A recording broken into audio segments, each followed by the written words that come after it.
Hello, welcome, and yeah, I don't really have a long intro or everything, but hello, welcome, thank you everyone for being here. We are going to introduce ourselves a little bit first, and then I'm going to talk a little bit about the game and what to expect from it, and then also mention the special mechanic that we decided to introduce because my players are masochists, and then we're gonna get into it.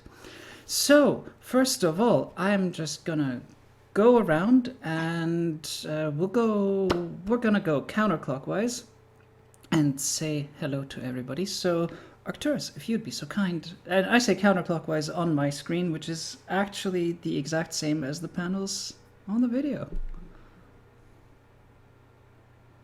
Well, hello, I'm Arcturus Diablo, the most positive Sith Lord on Twitch.tv, but I am not playing a Sith Lord today, at least not right now. I am a Twitch streamer. I'm on Twitter. I'm on Counter Social. If you're looking for the name anywhere, it's Arcturus Diablo, just as you see it as I'm about to type on the channel right now.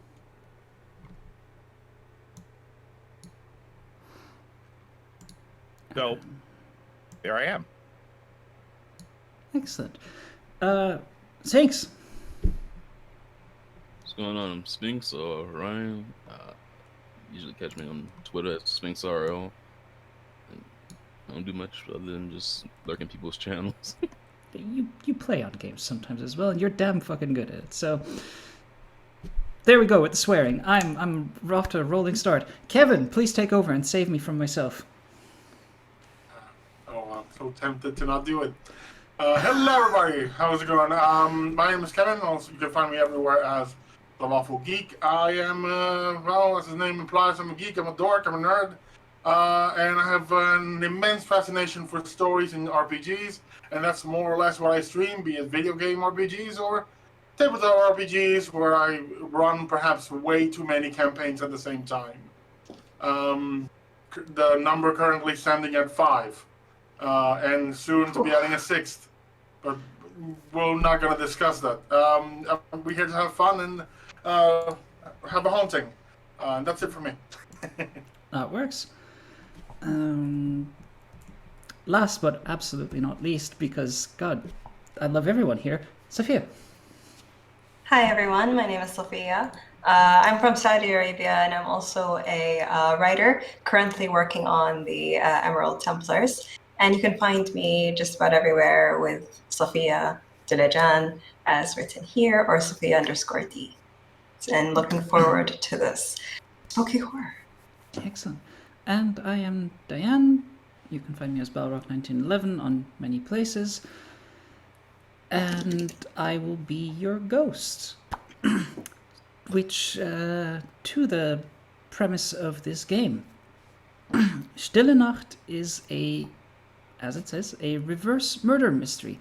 I am a ghost. I have been murdered. I don't know who I am, who did it, how I died, or anything of the sort. All I know is that one of these 4 people is the culprit, and I'm going to have to ask them questions, and they can answer honestly, or they can lie. But all of it is improvised because they don't know what questions I'm going to be asking them. So it's basically a make it up as you go along, and then in the heat of the moment they decide whether or not that was the truth or the lie. It is super interesting. I love this game dearly. I've played it a couple of times and it has always led to just intense fun sessions.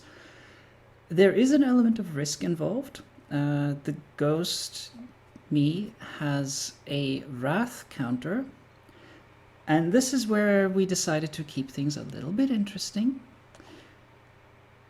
Normally the wrath counter has 5 points in it, which means there are 3 points at which a player receives harm, potentially. We decided that for every certain donation threshold, we're going to raise that and allow donations to break the game beyond the danger it's meant to go. So, simply put, every time the donation total goes up by 50, we add another point of wrath. Or somebody can just donate 25 euros outright and add a point of wrath. Either way, we're not going to dish out all of the harm at once. We'll stagger it at maximum 1 harm per scene, of which there are 8 in the game. But basically, at this point, the potential is there to leave maybe even just 1 person alive at the end. When normally, at most, 1 person can die. So we're basically giving you the opportunity to flip this from 3 guilt-ridden survivors to 1 person who's lucky they got out. That's on you. Or none. Or none. That's technically possible, but we'd have to have an incredibly specific set of conditions that I'm not going to reveal just yet. Yeah. And so...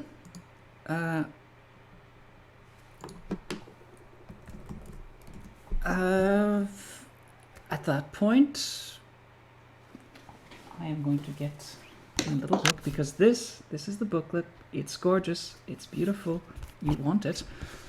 I don't know what I'm doing. I've never done I'm not a TV salesperson. I'm going to simply take us in to where we are. The year is 1720. We find ourselves on the northeastern seaboard of Europe, an area known as Frisia at this time. Modern day, you might know it as northeastern Germany and northern Netherlands. 3 years ago, there was a flood. In 1717, on Christmas night, a combination of high tide and strong northwestern winds pushed the waters of the sea and pushed and pushed and pushed until there was nothing that could stop them anymore. The dikes and dams faltered all across miles and kilometers and the entire coast. The water swept in. It washed away towns, people, livestock, everything.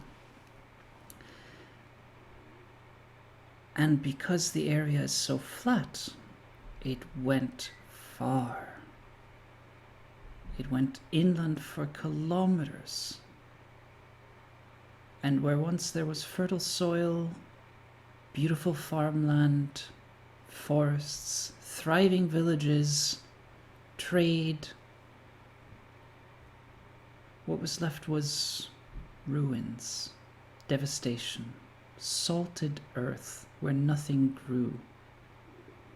The protective dikes themselves, broken, shattered, washed away like nothing more than just a dune of sand. And even now, 3 years later,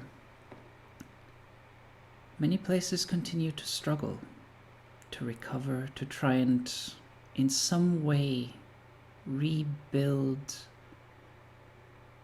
any semblance of what might have been before. In many places not aided by the fact that building dikes takes labor, and labor costs money, and so in order to get this money, taxes were raised on people who had nothing left. In amongst all this wreckage and salvage, the flotsam and jetsam, the little town of Volkhausen, previously a relatively well-off trade post of about 300 people, remains diminished, with only about a third of its populace left. The harbor that was once the pride and joy and focal point of all life in this town, ruined and struggling to find use again. And yet, life somehow continues to push forwards here. The people refusing to give up on their home, on their history. And in this town, 3 years ago, on the night of the flood, someone died. But it wasn't the flood that killed them. It was a fellow inhabitant.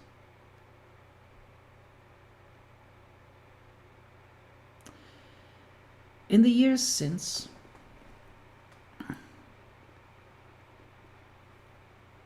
no Christmas Eve has ever been free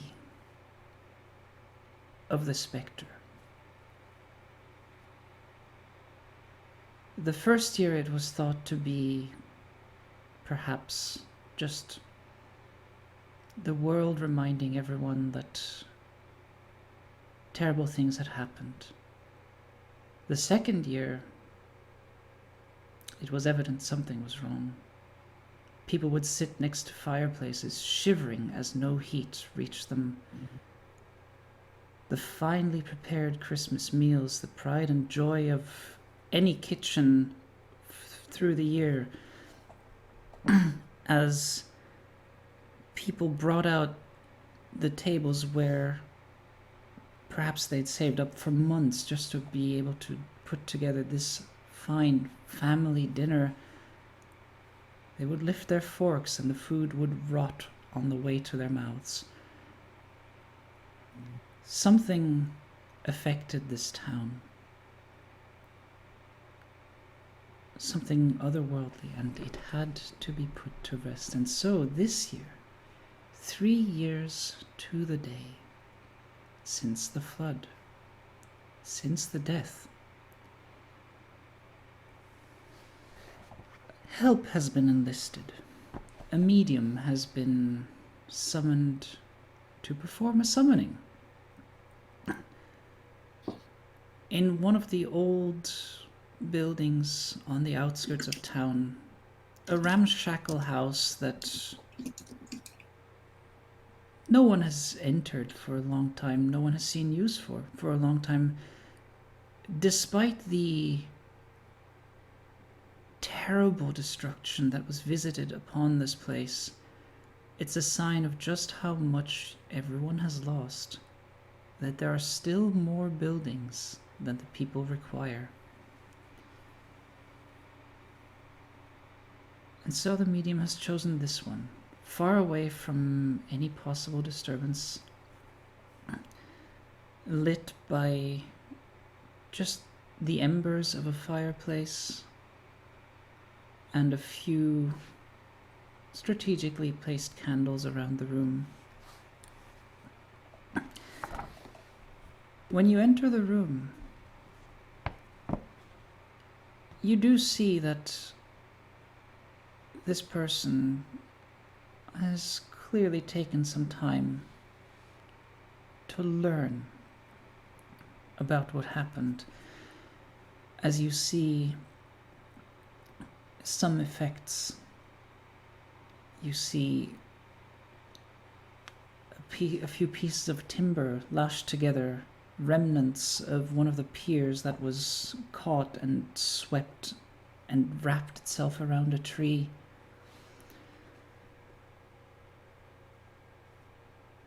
You see some coins. You don't know who it belongs to, just some coins scattered next to a purse that might have belonged to one of you, might belong to someone else in town, might have belonged to someone who is long since lost beneath the waves. Small little mementos, all of them connected to the history some more to the present of this city. Well, village. And one after another, you enter. So as you enter, I would like you, we're gonna go, let's do this in reverse order of the introductions. So Sophia, you first. Please tell me, how does your character behave as they enter and sit down? My character is... do you want me to describe my character as well, or just their behavior? Just their behavior, maybe how they look. Okay. They appear much older than their actual age, with hair all grayed out and thick, and dressed in old clothing, as most of the people in the village have yet to really find access and time to purchase or make new clothing. And she silently walks in, takes a look all around the room, trying to understand what is happening here. A little bit apprehensive, but curious. And takes a seat wherever seems most appropriate for those that are coming to sit down. And just awaits the others silently. Okay.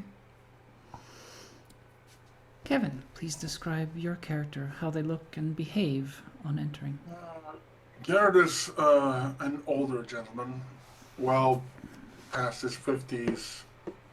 A hard worker most of his life, so a very broad-shouldered, strong build, almost like a square head.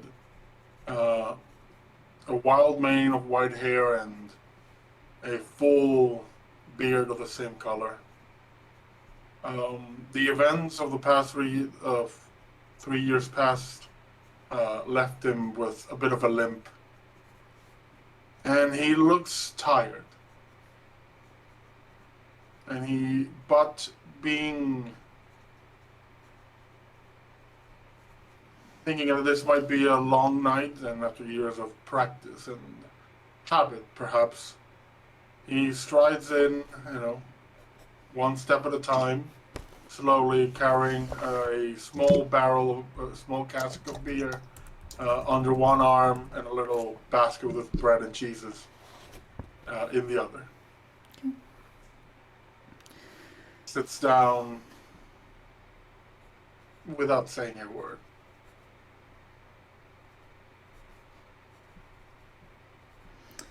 Sphinx, same for you. Yeah. Character comes in, dark-skinned guy, late 30s. It's a bit of a messy fro on his head. Full beard with some grays coming in. And he walks in with kind of a blank stare on his face, just taking in the room. And he comes in, he's just playing with something in his hand, just fidgeting as he walks in and takes in whoever's there already and just looks around. Can we see what is being fidgeted with? It's a small glass piece. It looks like a die, maybe? Like something about that small. Okay. Like a six-sided die.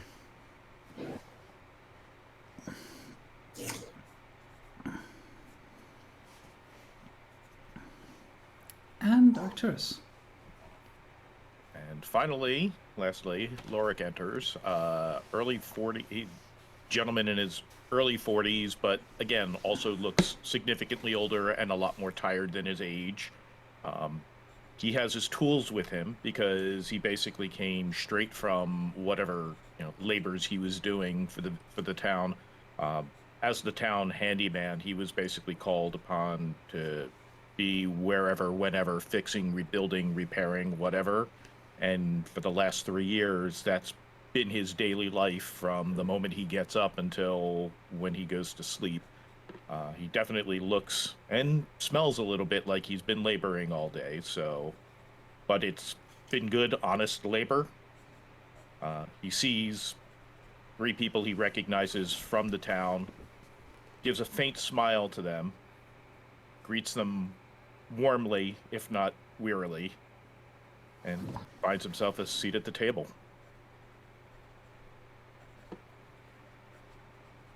Okay. As you enter... God, I need some water. As you enter, the doors close behind you. And, well, you can still hear the outside. You hear the slight, faint gusts of wind. And you're all aware that this building is not necessarily as proof against the elements as it might have once been. It, at the very least, is capable of keeping rain and wind out to the extent that you're not bothered by it. At this point, the figure who has let you in pulls back a thick, sort of burgundy velvet cloak to reveal the face of a, let's say, a matronly woman, well-dressed, well-kept, far better than more or less anyone here in town, with, I would say somewhat to your surprise, a distinct lack of religious iconography. This sort of service, be it an exorcism or some other way of putting to rest a spirit, you would normally expect someone to have come from at the behest of the church, which more or less runs culture in this area of the world, but it seems someone else has decided to take it upon themselves, someone who's not connected. You see flashes and hints of jewelry, although it's difficult to tell whether you're looking at expensive or just flashy, but at the very least there are hints of layers. She takes from the piece of wreckage that you saw that had this the ship's rigging wrapped around it. She actually slowly unwinds the rope. One end is placed at the empty chair on the table, and then she takes the rest of it and just runs it in a circle until both ends meet again. Does not make a knot. She places her own hands on the table and then looks at each of you expectantly as she's holding both ends of the rope. Doesn't say a word, just looks at you expectantly. Okay, I will take my hands and place them on the rope as well. Same. Seeing what the others are doing, I'll hesitate, make eye contact with the medium, and then also place my hand. Okay. Eric gives more of a bit of a grunt and then just puts his hand as well. All right. When you do, the moment the last of your hands touches the rope, you feel there's a moment of surprise as this rope has been here, has been on dry land for some time. It is dry when you touch it.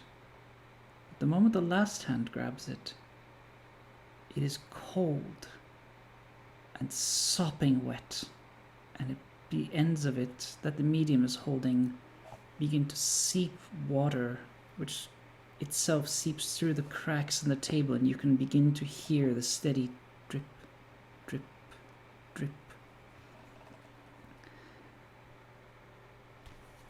She then looks around and begins to speak and says, "The sea calls to you. The sea calls to this town. But not just the sea. Something else is calling. Someone else is calling.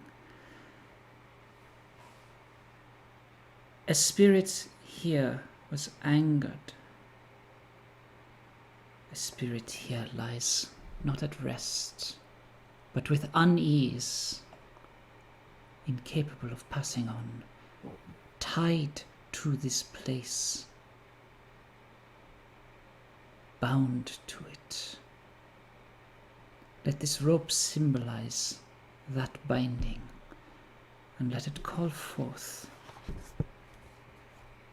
the one who seeks to escape. The four of you are gathered here because each of you had a part to play. Each of you was there in some way.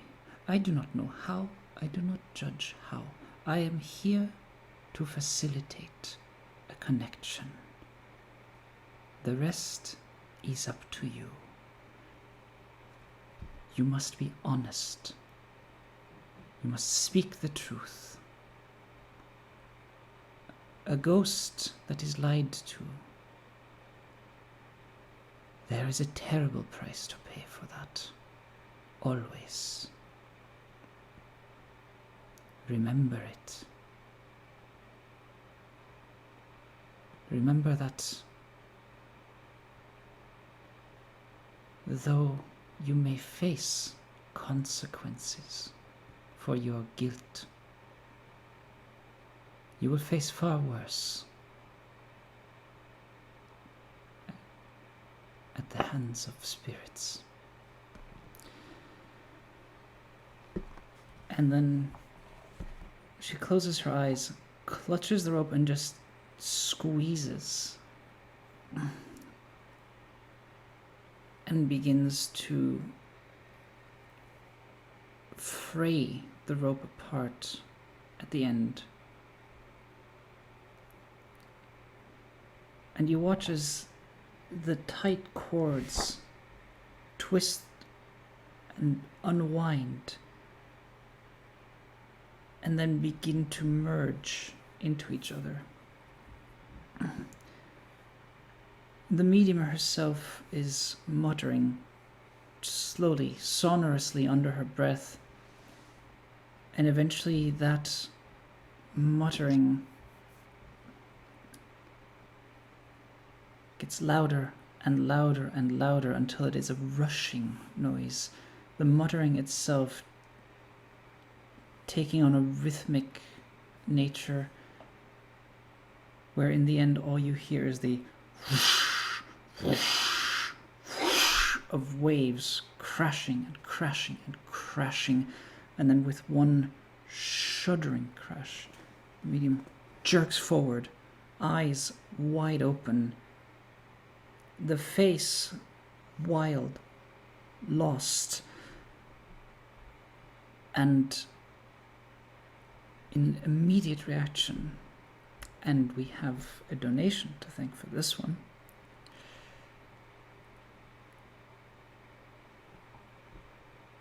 the confusion leads to a burst of anger.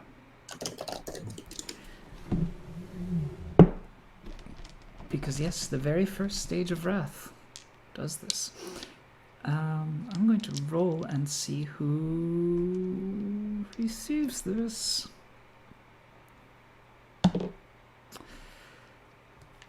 All right. That's gonna suck.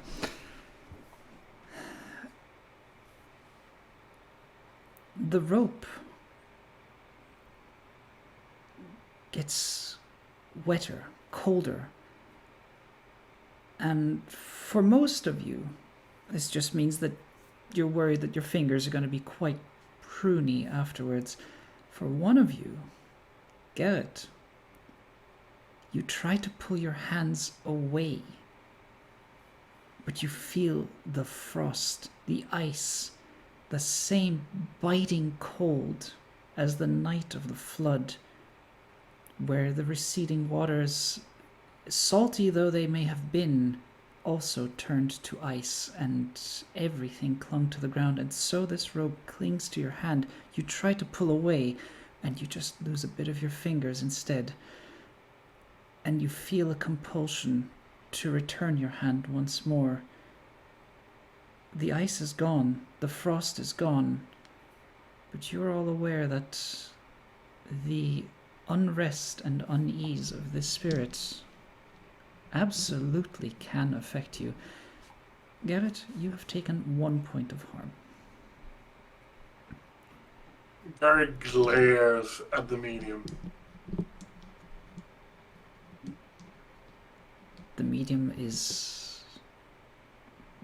Her face has been replaced by...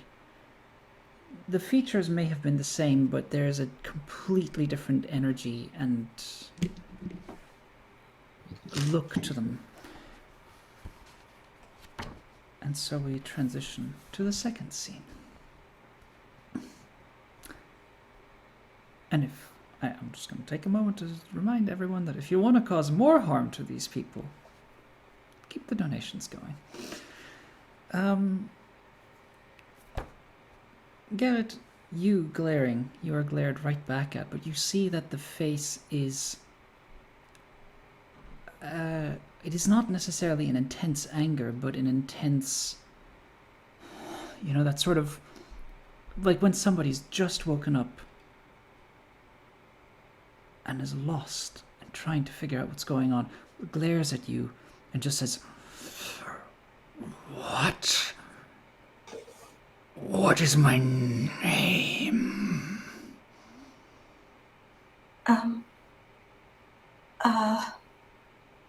Frederick? The glare is still fixed on Garrett.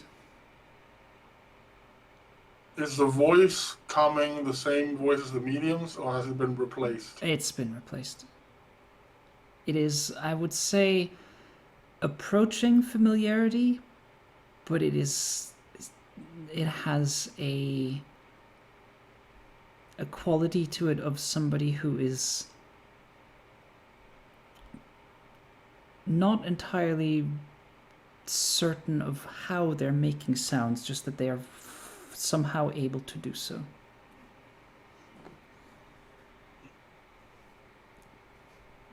I stare at Garrett stares at the ghost for a little, well, at the medium for a little while, mulling over the familiarity he hears. Not so much the voice, but the tone. It's a tone that sparks a memory.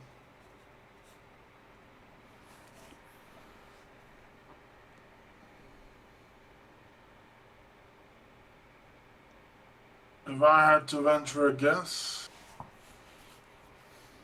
that it's not the first time you've spoken to me that way.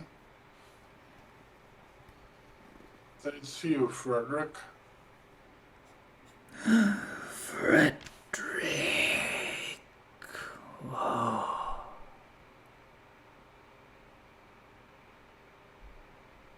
The eyes immediately dart to you, Magdalena, as you also had spoken. And says, How old was I at the time of my death? You are certainly too young. Just a little bit older than I am. Around your early 50s. Is it really you? I am me. I am. You will tell me who I am. Eyes flicker over to Bennick. What did I do? What was my day? What were my chores? You were the mayor.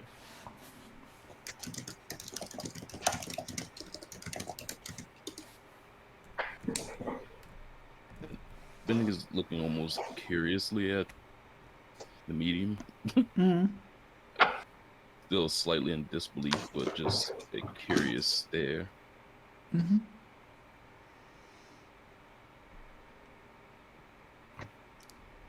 then one of the hands lifts. Not my body. Where is my body? Where was my body found? Looking at Lorik on this one. I don't know. I genuinely don't know. If what they say is true about who you are, I just don't know. And there's a look of abject terror in Lorik's face. He's so shocked and scared of what he's seen so far that he's barely able to form words.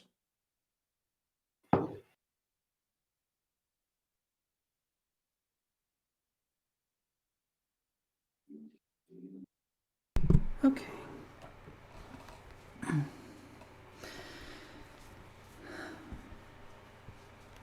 Oh, we have a posture check.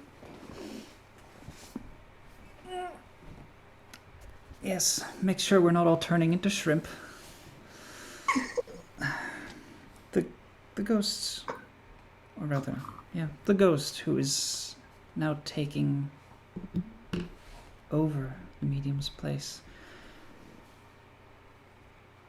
looks down at the hands and then around the table at each of you and says, I died 3 years ago, but my soul finds no rest.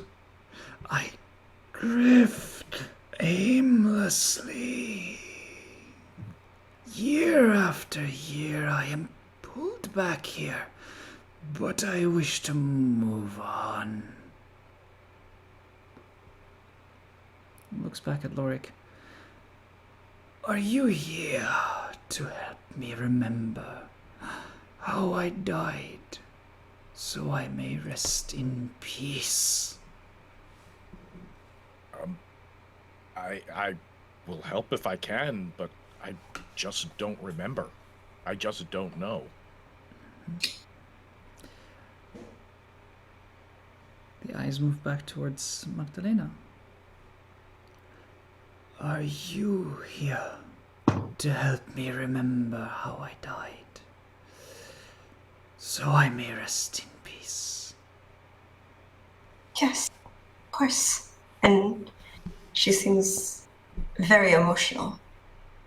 Okay.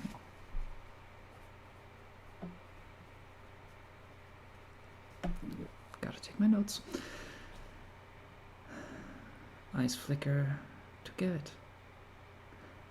Are you here to help me remember how I died, so I may rest in peace? The night hasn't started all too well for him. So it just leans forward and says, I've not had a good rest for the past 3 years because of you. So yes, I'm here to get rid of you.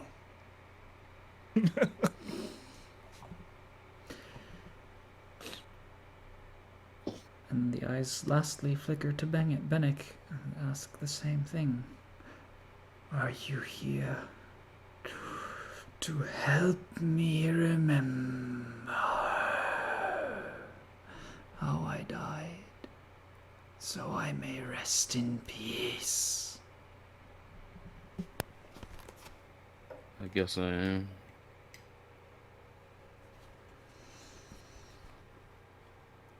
Very well.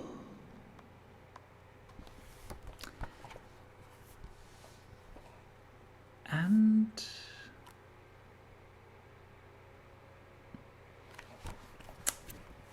that's the wrath counter advancing by another one.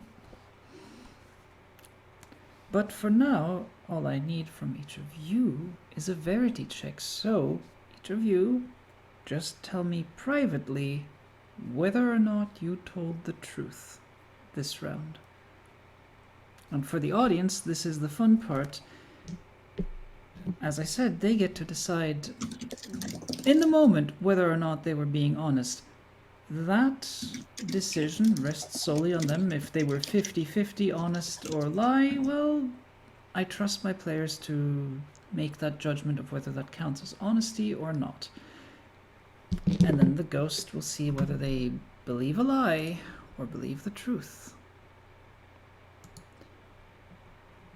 So, let's see.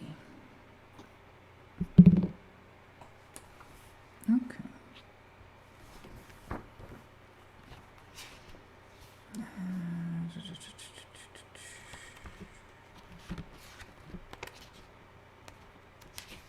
Come on.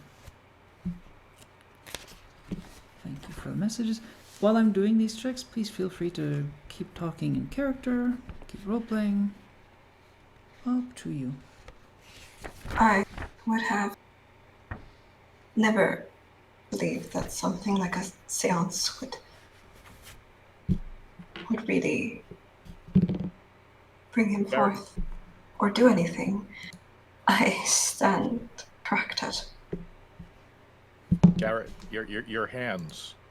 Are you okay? No, I just want to get this over with.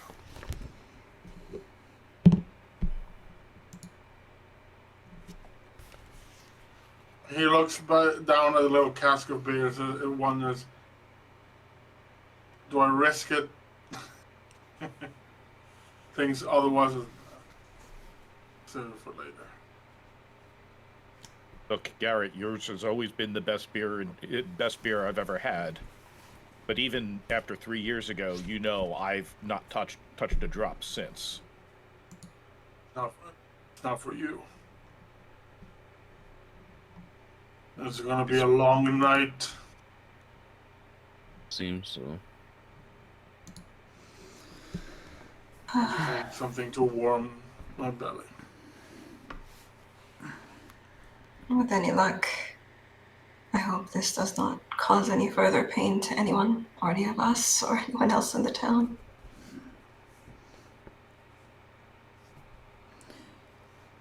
This town has been cursed. And I believe we're going to go through a lot more pain before we find any healing. But hopefully, this is the end of it. Pain? What do you know of pain? What do we know of pain? We watched all our friends, all our families, everyone we knew die. What do you know? I saw countless sweat by the sea. So don't you tell me what do I know of fucking pain! Pain was the very night of your death, and everything that happened around it. And Pain. whatever it was that took you away. Pain was dying. Pain was knowing I died at the hands of one I trusted. And then the flash is gone. A flash of anger replaced once again by half confusion And then looking over at Bennick, in an almost shy voice, says, on the morning of my last day on Earth, I was at the harbor. Why did our paths cross?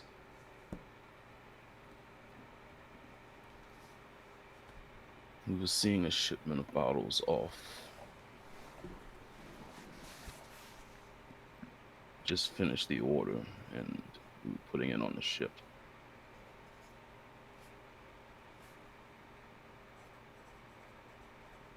Always like to be there to see it done.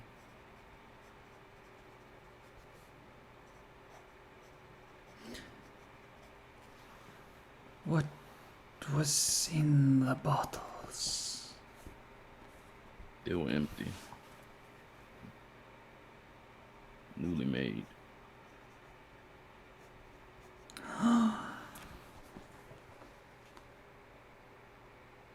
Yes. There was glass. I think I see it. Beautiful clarity. Who made these bottles? It was me and my brothers.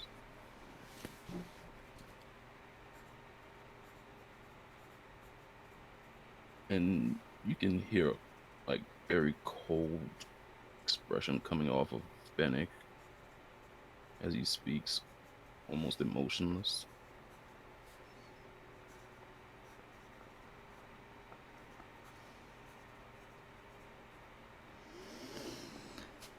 Brothers. I don't remember brothers.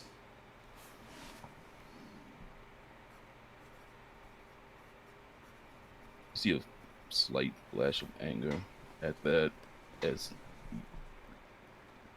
yes. Tomo and Jacob.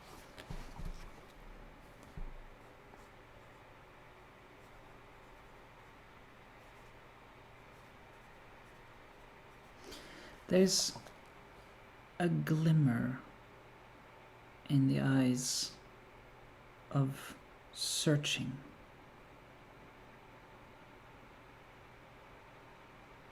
And as the eyes search, they lock back on to Garrett.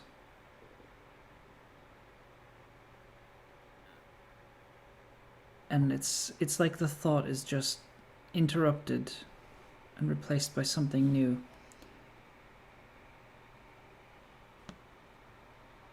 I saw you at the harbor and I called for you. But you didn't react. Why?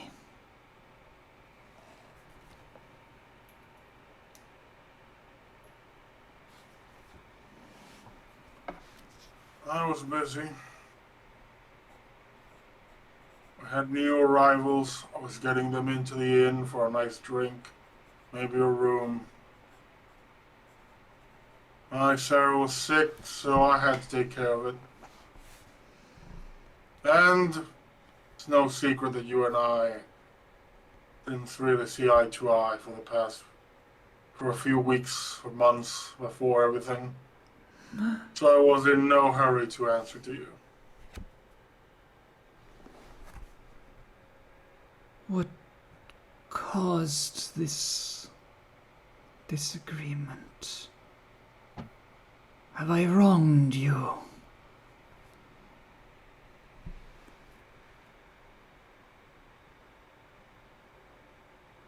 We drifted apart over the years. You've wronged many in this town. And there are many who were not pleased with who you were.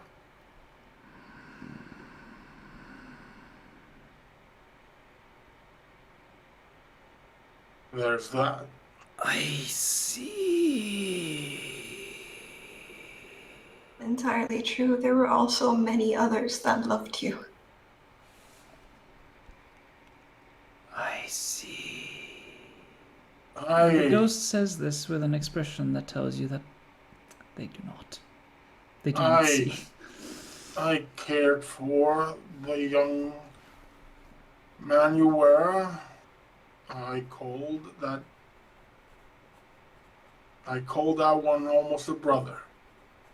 I just hated the man you became.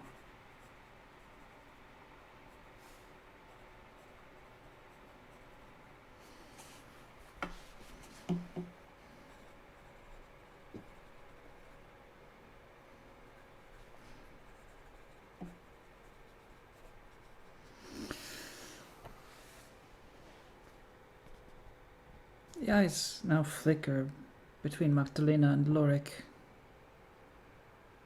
eventually settling on Lorik. It says, but you...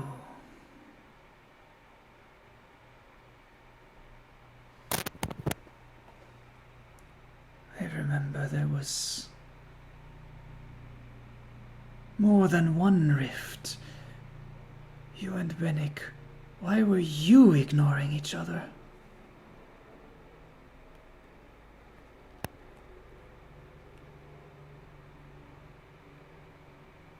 We were both very busy with our various tasks.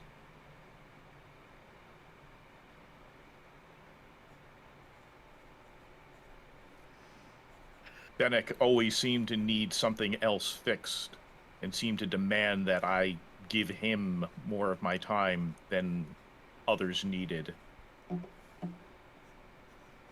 There were times that I simply had to disregard his requests for the sake of the town, for the sake of others.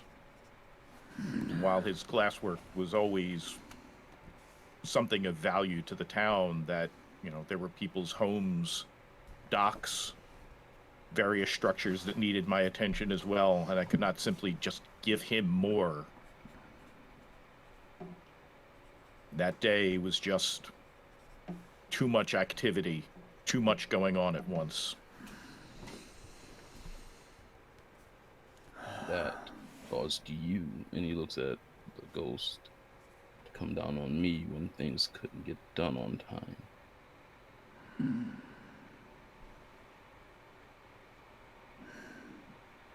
The eyes remain on Lorik, although it's clear there's a reaction to what you're saying, Bennick. And with eyes still on you, or the ghost then says, "Were there none who could help you?"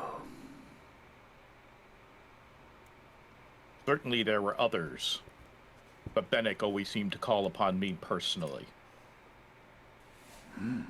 I had plenty of help, and I would send others to do work, but Bennick always seemed to come to me directly and ask me to provide the service. To be fair, Arik, you were the best in the village.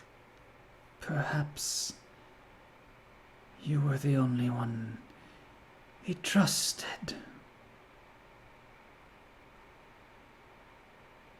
But this was a town of many, and I may have been the one he trusted.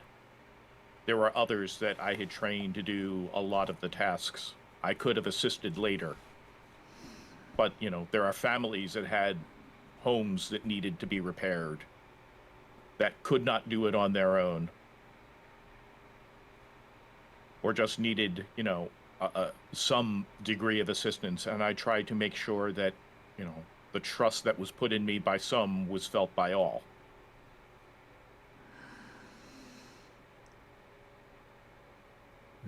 You can see a slight bit of guilt on Bennick's face, almost embarrassed.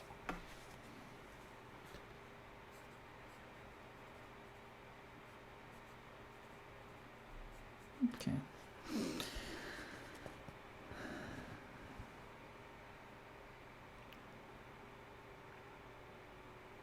ghost contemplates for seconds that seem eternal. And then as another gust of wind sets one of the walls creaking, it's like a moment of waking up again, and the eyes go back to Magdalena and simply ask, that morning, my last morning, what were you doing that morning?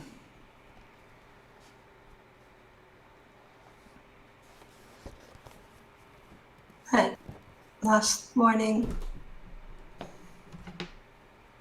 I was packing a bag. I was gathering things in our home.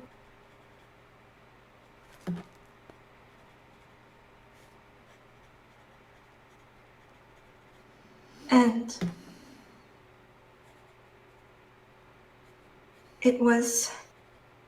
there were things all over. I don't remember why. The furniture was tossed about. My clothes were a mess. I've been trying to remember, but I don't remember why.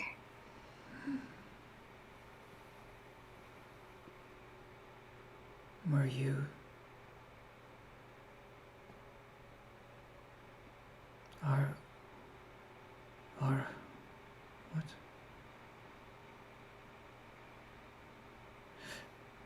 You said our home. Our home.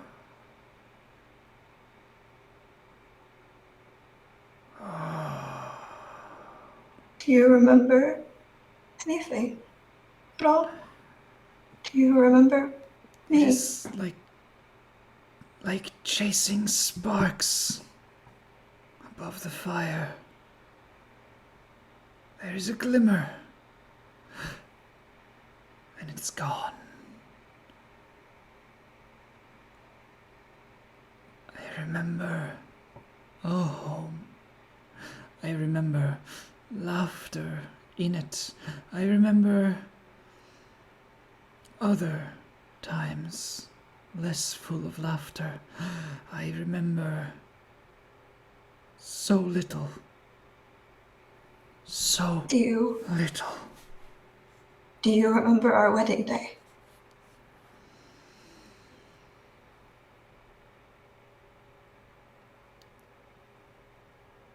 I do not remember a wife.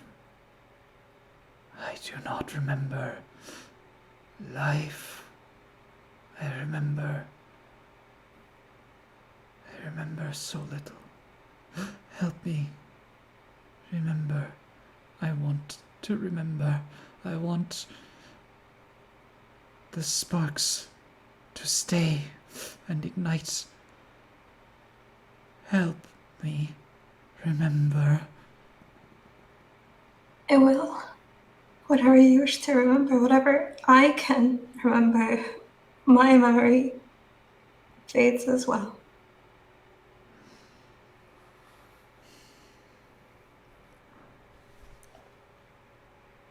And with that, I need more verity checks, because this scene has ended. So please, message me, and as always, feel free to keep talking.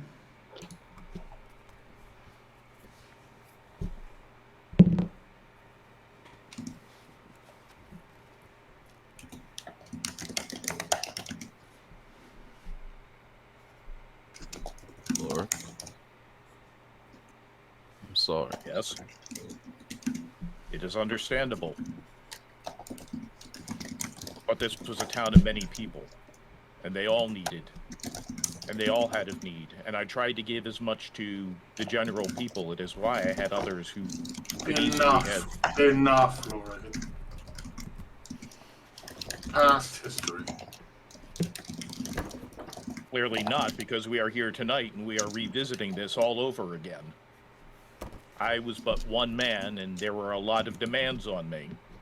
I never saw you complain when I called on you, and I called on you every time. Or was it the fact that I had a nice beer and a meal ready for you that you don't complain? Okay, maybe that had a lot to do with it.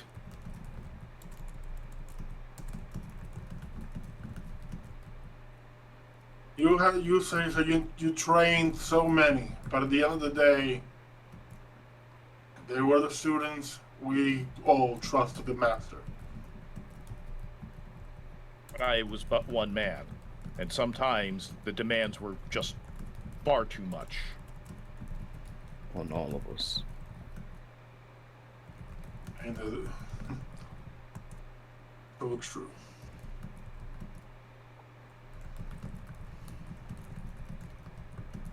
As much as I wanted to care for, for our glassblower and our craftsmen and our tradesmen, there were families that needed as well, and they deserved just as well that level of craftsmanship and that security in their own homes and in their lives. And not to say that, you weren't both generous when I did help. There were just times that other people were in need. There were other parts of the town that were in need. And I could not simply just divide who I was in multiple places. And that's why I apologize. The apology is accepted. I understand that when somebody's skills are top grade, Master Glassblower, that there are always demands made that one cannot always fulfill, regardless of the desire to do so.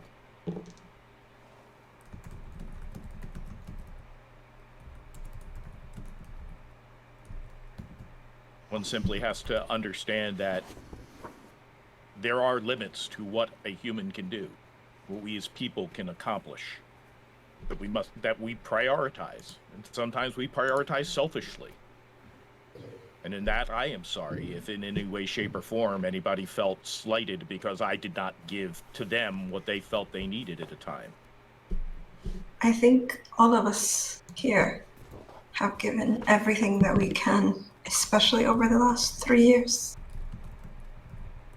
I have to say, Magdalena, I'm sorry. As am I. I'm sorry that as we continue with this,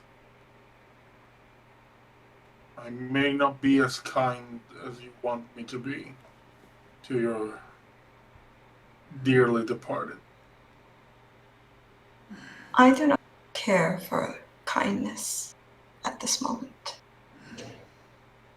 I just want us all to be able to move on. I also do not care for kindness. I care for honesty. That is what I need, honesty. And answers. Answers. I have questions. I have more questions. Well, Lorik, I know I saw you. It was noon. I remember so clearly. Of all things, the ringing of the church bells. But I don't remember where. I know. Only I don't remember where. Tell me, where was I? What was I doing there? I don't remember precisely. We passed in the town square at the time. We were both passing what was the memorial to those who were lost at sea. I vaguely remember being incredibly busy going from one job to a next. between between jobs, and realizing that it was midday and I probably was not going to get a meal until late in the day at best. I think I may have just brushed past you. I vaguely remember seeing you, but I don't believe we talked.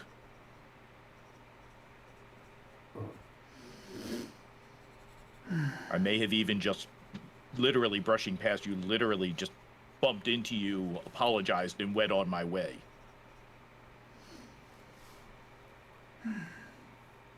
Did we often forget to talk?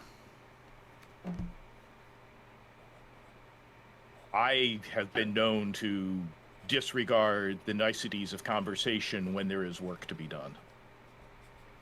That may have been me more than anything else. So much work to be accomplished and only so much daylight to do it. But you speak incessantly of your work. It sounds like a burden on you. And only a Sometimes it burden. is. Do you find joy in it? I wish I had found more joy in it, but there was a need for what my hands could accomplish, and I felt an obligation to give of that because that is what I knew, that is what I could accomplish. Far too often it was a burden. There were more demands of me than I could give. And of late that, with the town trying to, reaching a level of prosperity at the time, there was a lot to accomplish. But frequently just not enough time and people and resources to do it. So perhaps at the time it was feeling like a burden. And you never considered leaving? I considered many things, but still my heart was to the town. And every time that I considered leaving or considered doing something different, I thought about all those who needed my hands, my skills, and even not necessarily if I was doing the crafting, but to teach others. And I would remember why I gave of that. And it calmed me, it eased my heart, it eased my trouble to think, that I was hopefully doing some good in the end.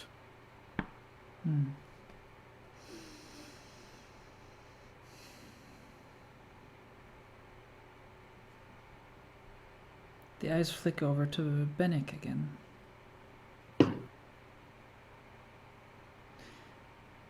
You who were another craftsman, an artisan.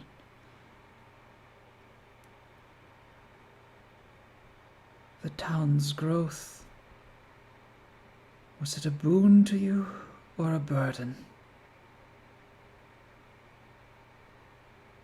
At the time, a boon.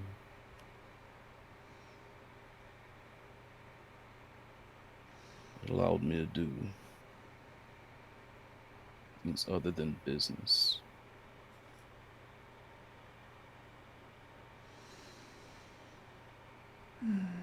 And were you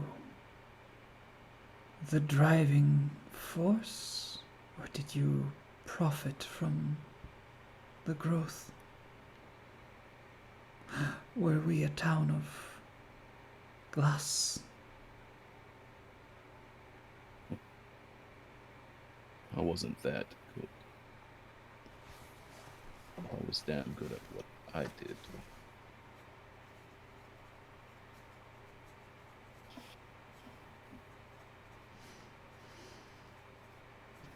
I Made remember do there was with the always resources. there was always a terrific heat, a terrific noise at your workshop. That day there was more noise. Why?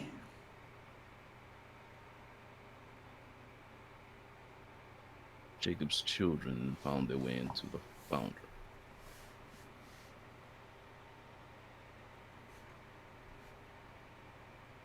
They were jovial, mischievous, but we needed to get work done. So chaos.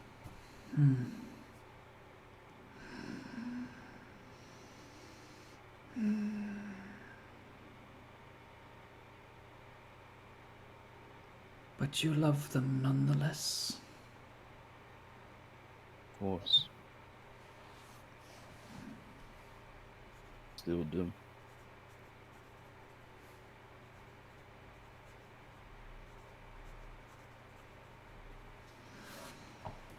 They live. The children. I see.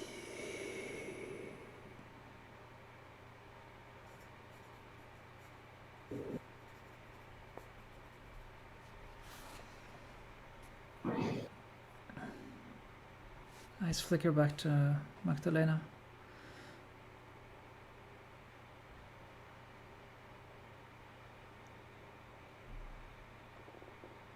At midday, I saw you in such a rush. I saw you here, there, to and fro. Why were you in such a hurry?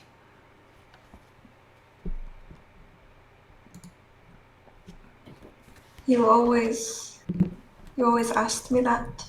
You always told me that we must both find time to cool down, as I would tell you. So I don't remember the exact thing that had me in a rush.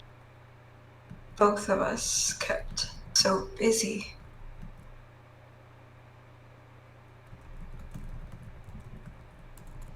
Your job demanded much of you, and I found ways to be useful in the town.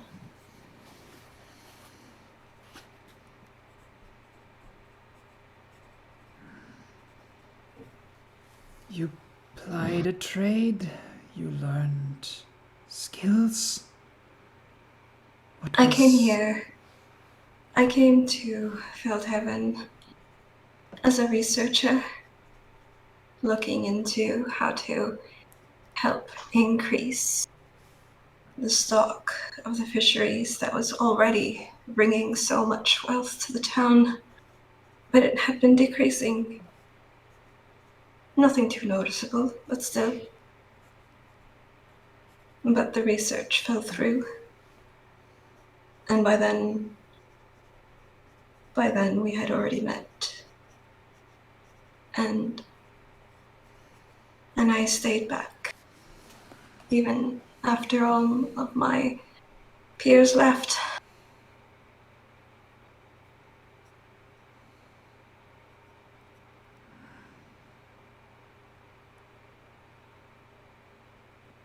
You felt... It wasn't always pleasant to stay being an outsider in a small town. But while you were there, for a good moment of time, we would walk on the pier, and it began to feel like home eventually.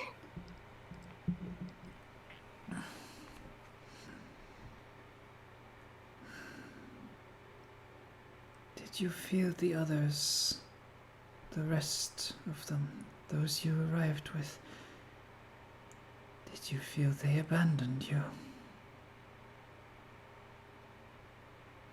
Yes, the research was promising, but I suppose they wanted a more glamorous location and a bigger budget, and a job that might be more lucrative. I never focused on such things. I still tried to carry on the research on my own, but there's only so much I could do. And things just kept getting worse, and my research notes just simply turned into documentation of watching this town fall apart. And then the flood came.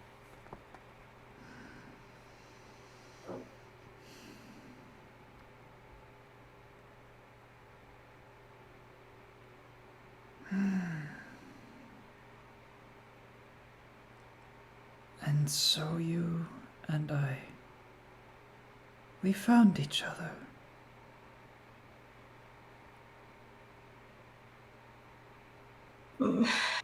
My time here meant I needed to apply for permits, and that brought us into quite a lot of interaction at your office. That was years ago. We were both much younger. Or at least that's how it feels.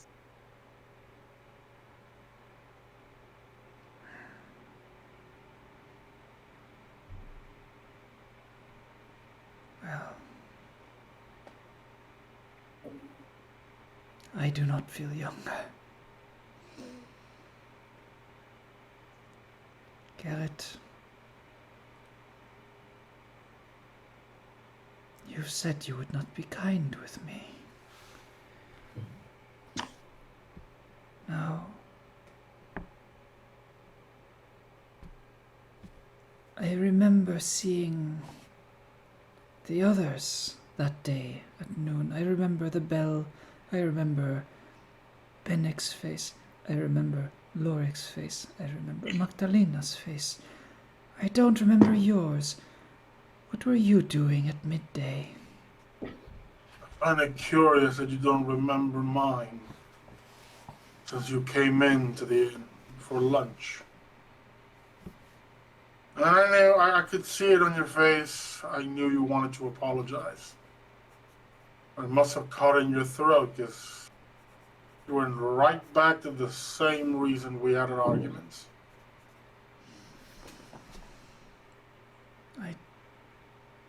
We fought that day? Yes. You kept trying to meddle in my businesses. Specifically trying to tell me how to run my inn, what to do, would have pull Bennick or Lorek or any of his students and try to talk me into remodeling or expanding, or even block some shipment to try to pressure me. Just for the town, so it would be more to make it better. Never understanding why they meant so much to me. And why I had to do it myself, my own way.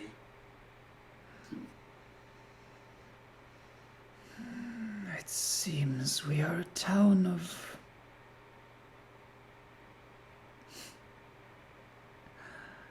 pig-headed fools.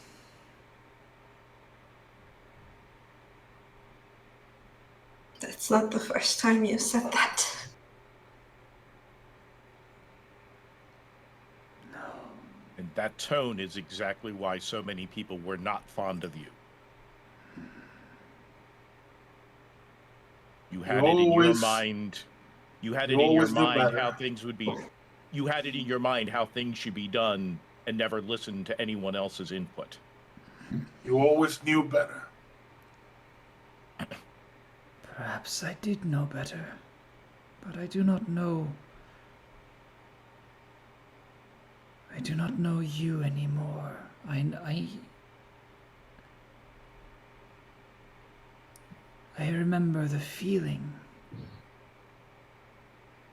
I remember tension.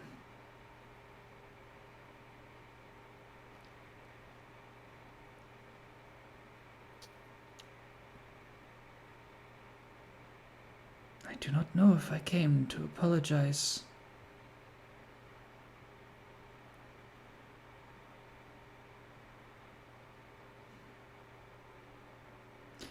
Tell me, would it have made a difference if I did?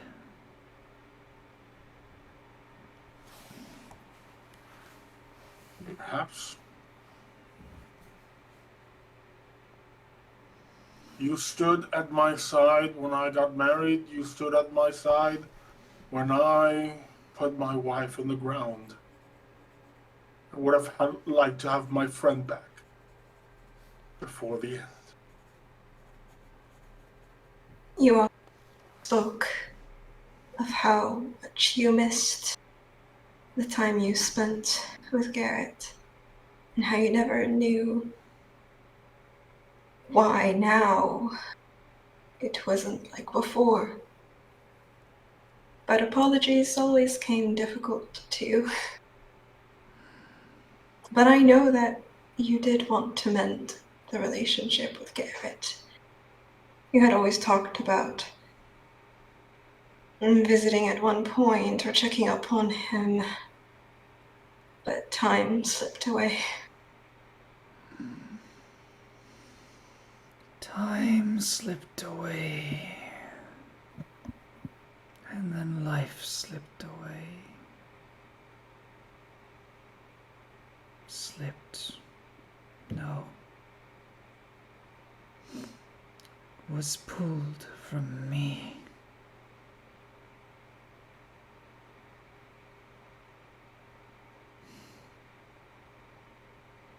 I will remember. I will know the face of my killer.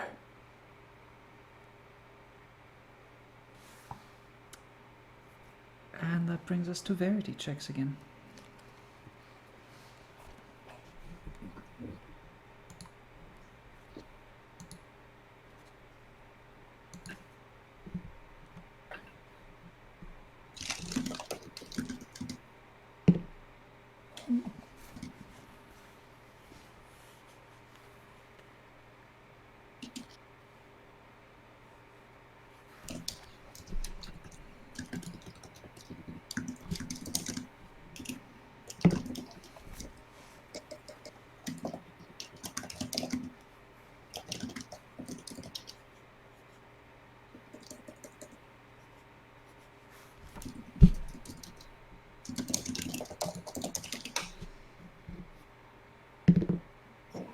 Everybody take a sip of water if you got some. Oh yeah. There are redemptions happening.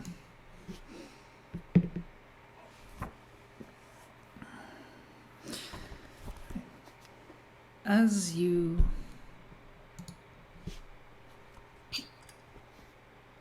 all take a moment to breathe and take in what has been said, what has been perhaps not so much revealed, but what has been laid bare. You kind of watch the ghost, well, I suppose the medium, and you notice that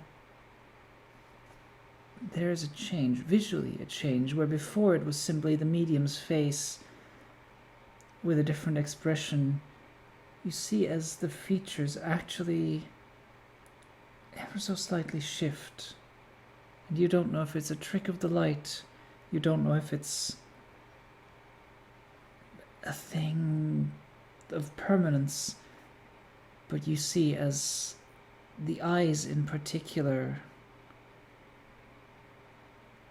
there's a blink, and when the eyes open, the color has changed.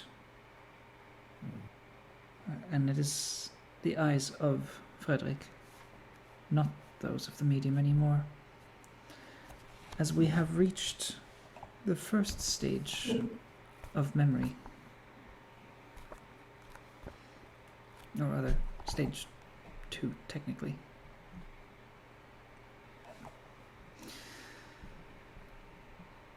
And the ghost is a little more sure of themselves, a little more aware of themselves, and also a little more perceptive of dishonesty. You'll have a slightly harder time getting away with lies now.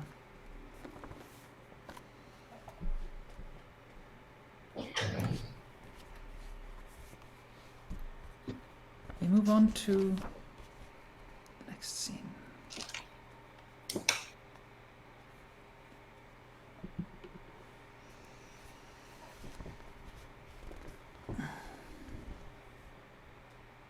And the ghosts with eyes that are much more present,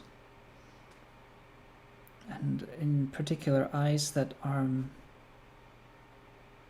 more focused now, not just wandering and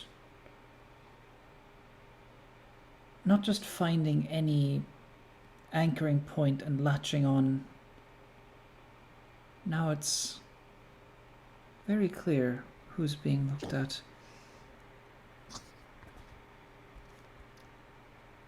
Gerrit, you're the one who catches the ghost's attention as he begins to speak again and says, "In the early afternoon, the wind got so strong that a boat was pushed against a pier. The timbers cracked, rent. Someone was tossed into the waves. But you were there to help, weren't you?"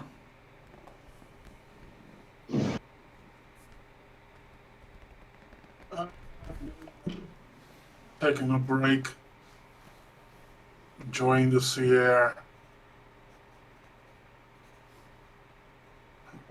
There was a lot of it. The wind I was picking up. I could see the storm coming a mile away. Then I heard the crash. And I ran to aid.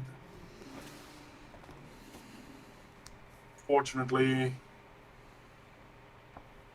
we all reacted too slowly.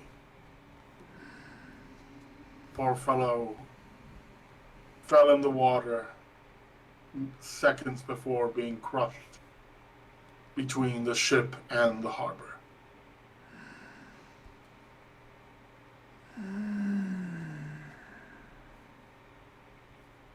Little did I know that that was the beginning of it all.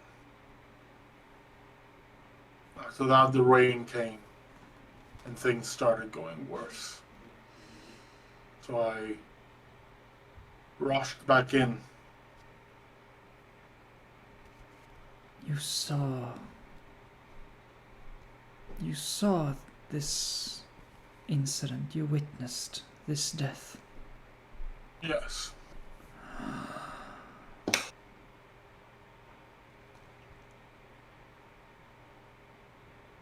It's not a thing you forget easily. No, death is hard to forget. No, I know. It wasn't the only death But you that did. marked me then. But you did try to help, did you not?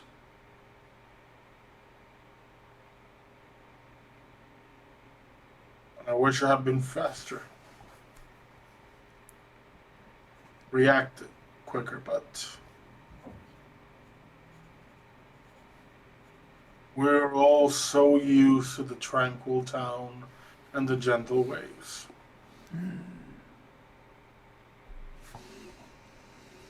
Even though we have a history, and even our parents, our fathers, lost their lives at sea. Even so, Our fathers. I see. I see.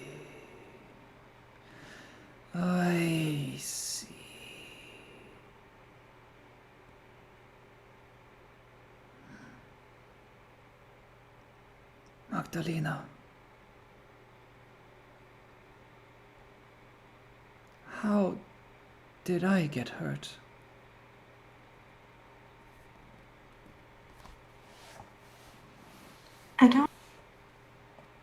remember.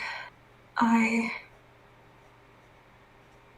know that your body was found around the pier, but I don't quite... The entire events of that day and ever since have been a strange, confusing jumble. I don't even remember where all of it began. There was just the rush of the water and our home utterly and completely destroyed. But And this was before. I was hurt before the flood. Do you not remember? I remember pain. I remember hurt. But that was before the flood.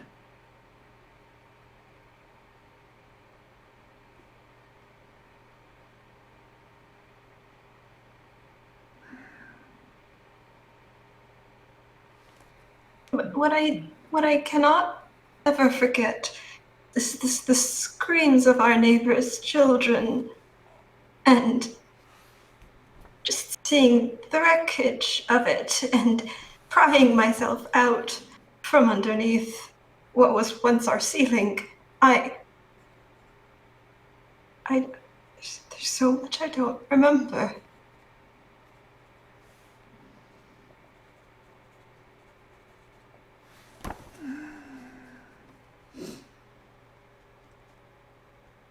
Do not remember? Cannot remember? Will not remember? I have tried to remember. I've tried, but how? Just like how you said that it's sparks you cannot reach, I don't even know where the sparks are to reach out for them. All I hear in my head are the screams and the water.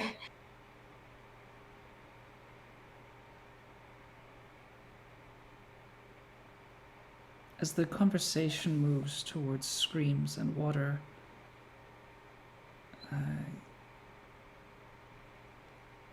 you all feel, and though you were sure that the ceiling held fast before, you all feel the rain breaking through, and as if the ceiling simply wasn't there, you feel the cold, pounding, almost stinging drops slam into you, and for a brief few seconds it's like being right back to that afternoon before the flood, when the first signs of just how bad it could be began to happen, and then it stops. You're not wet. There's no water. It was just the sensation.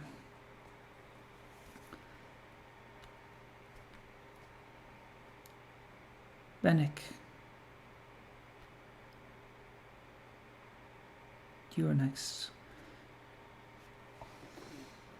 As the eyes turn to you, and there's a glint, a spark in them this time. To you, in particular, it looks almost like just when the light just out of the corner of your eye reflected off those beautiful bits of glass that you made, not just the bottles and the other wares that you produced to sell and ship away, but the smaller items, the ones you truly cared about, when the light caught those and just twinkled a little bit. And it reminds you of that. And then the voice comes back. It says, someone fought that day in the afternoon. It was windy, it was wet, and still someone fought. Who was it? And why? It was us.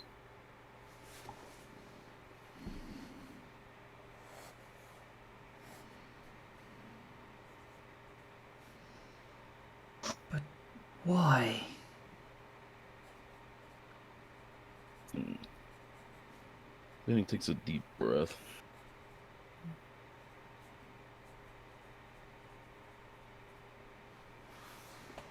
A disagreement about a shipment and the consequences. One of the shipments broke,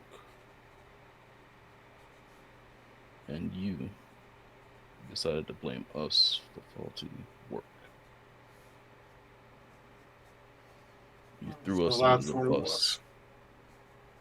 So that's what it was. As I was heading inside, I saw you two arguing. I've always wondered what it was. Threw us under the bus for your clients.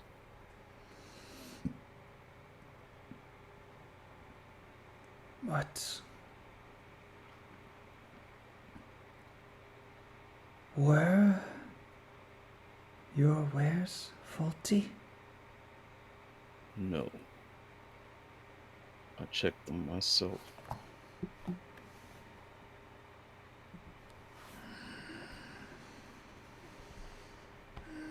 Tomo worked himself sick trying to fill that order. I used those same words at the end.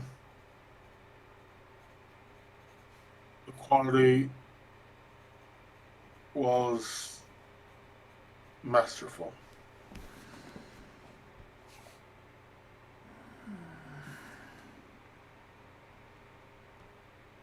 But perhaps, if the future depends on it,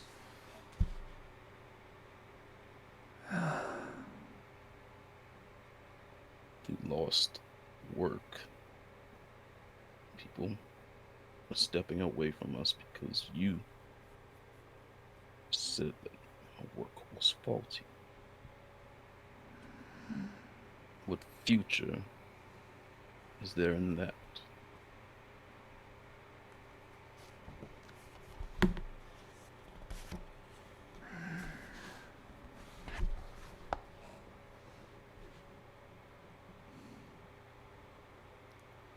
was that the first time we had such a row?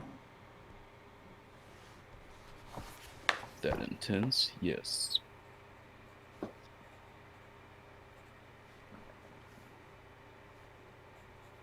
Used to be more professional.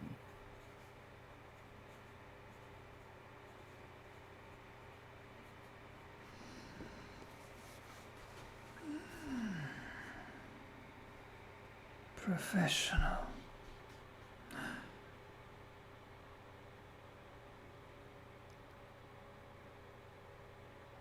I see. I see.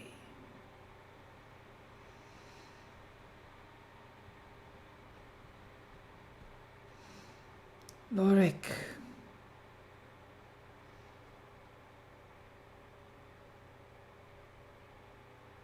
At the harbor.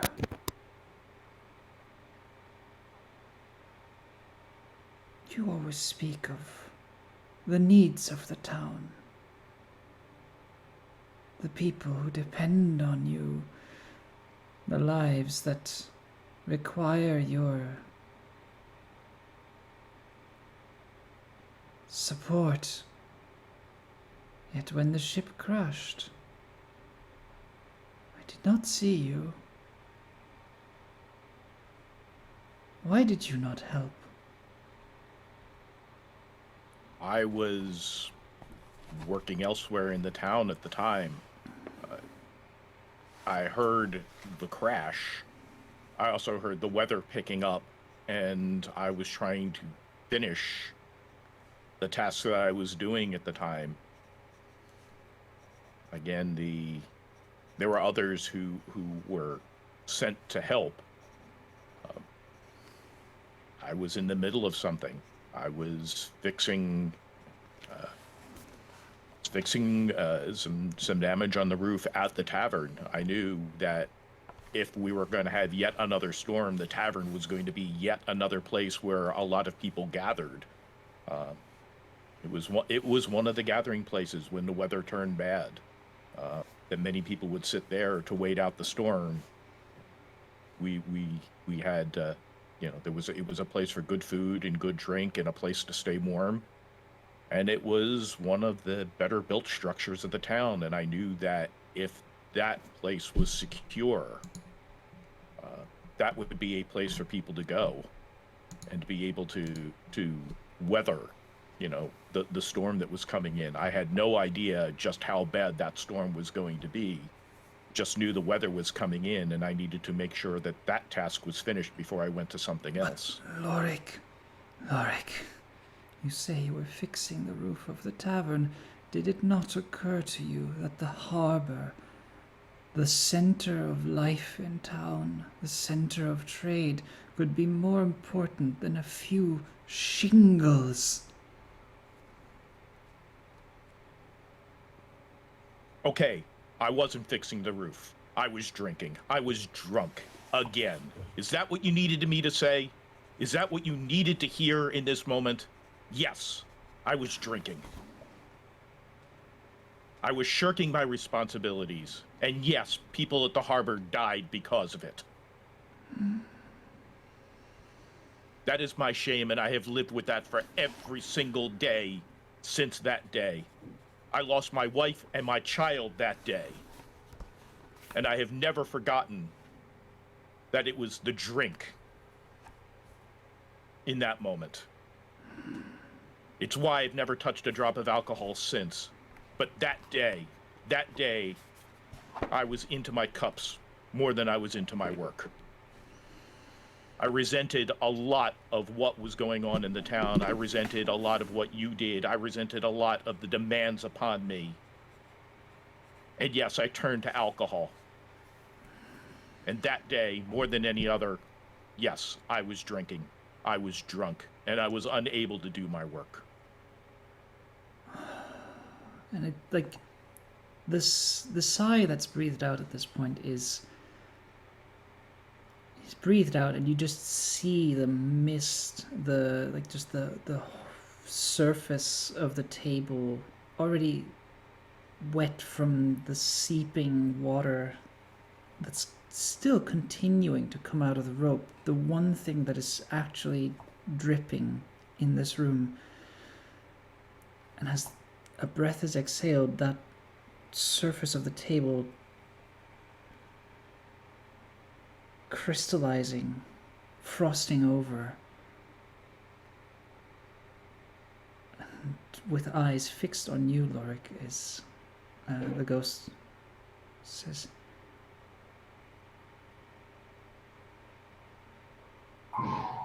"Your honesty is a credit.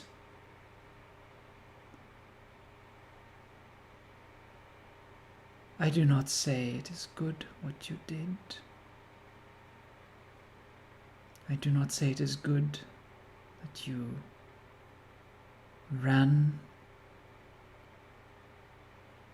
instead of confronting, but it is good that you speak of it now and that you help lay to rest what should never have been so disturbed." You can see Lorik's shoulders just sort of slump, like a very heavy weight has just been removed. It was a confession that he clearly never wanted to make, but confronted with it in front of others like this, he just had to let it go.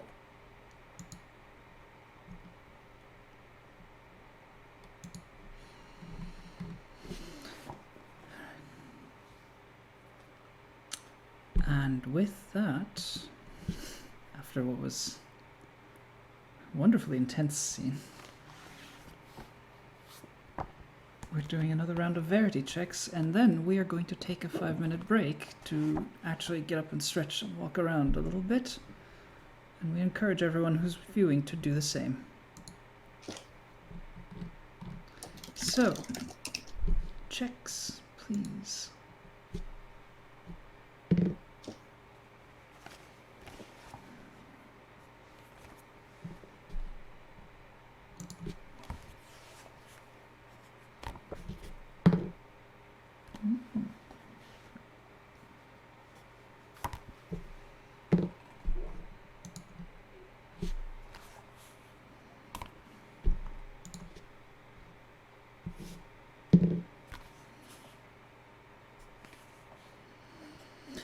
Okay, so before we go to break...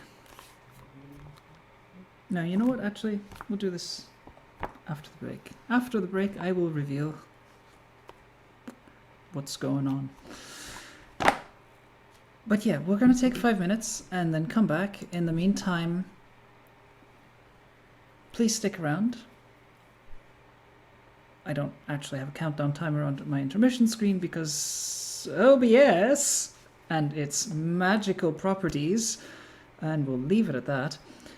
So see you in 5 minutes. Everyone else, make sure you've got yourself hydrated, stretch, keep that blood flowing, snack if you need to, eat if you need to. I don't know, we're not watching you eat.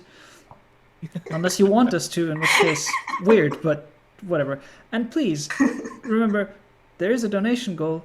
We're only 15 euros away from an additional Wrath point, which will continue to make things interesting and dangerous. So if anyone's got 15 euros that are just burning a hole in their pocket, or, need to float out, as it were. Oh yeah, my jokes are terrible today.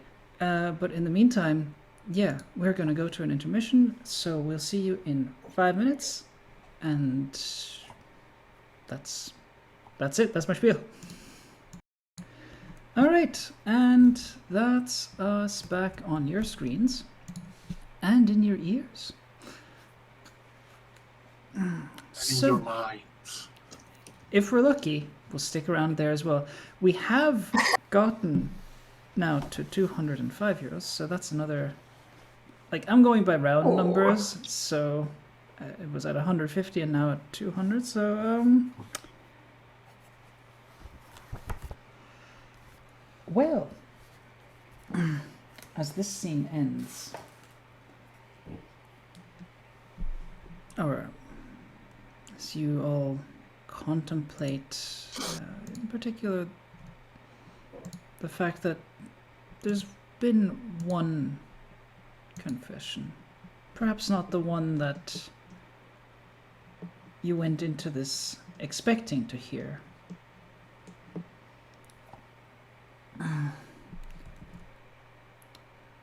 And yet, despite the ghost letting out this slow exhale and saying how valuable and how important that moment of honesty was, and praising Lorik.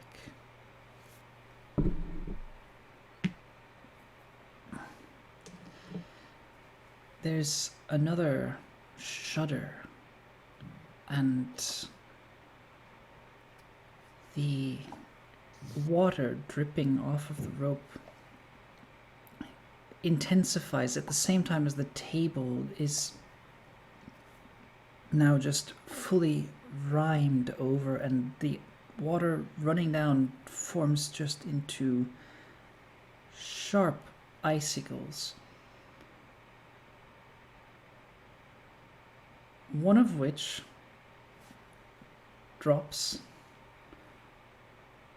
and with a force you would not have expected, with a force as if a hammer was driving it down.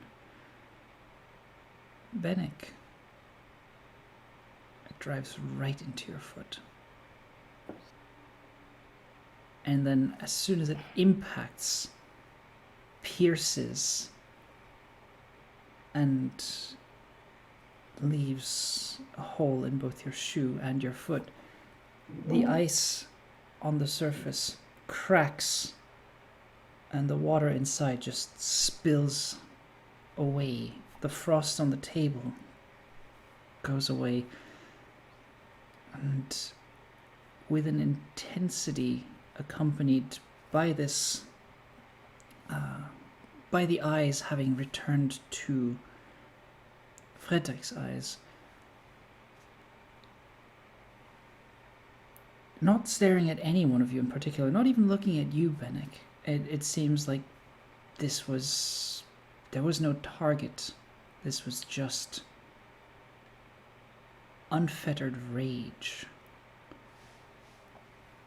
the hands once again tightening around the cords, and you can see now the rope itself that the ghost is holding is getting thinner and thinner. It's being actually compressed by the force,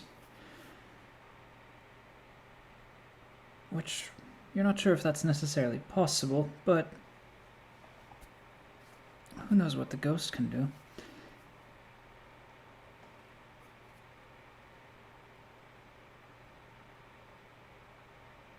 And then looks at each of you and says, the truth was important. This truth was necessary. But not everyone here has been so honest.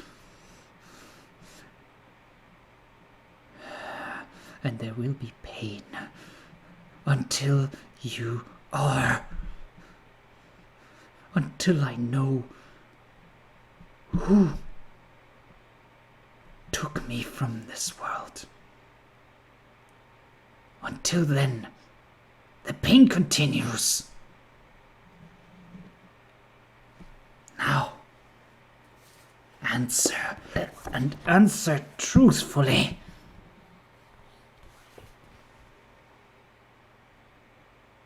And then blinks. And the face is almost serene again. And before I go into this, I'm just going to say, Sphinx, I did randomly roll, and only then saw in the chat that you also. And for what it's worth, it wasn't the donation that did it.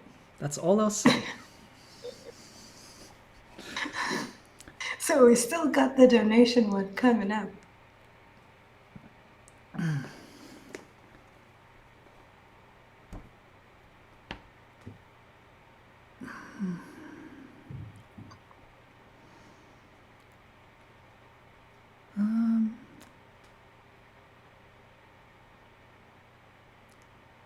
Garrett. Oh wait, hang on. I forgot to mark something down. I also should now mention we have reached the second stage of Wrath. At this point, more options are available to you as players. The challenge and corroborate, as well as breaking the circle and confessing.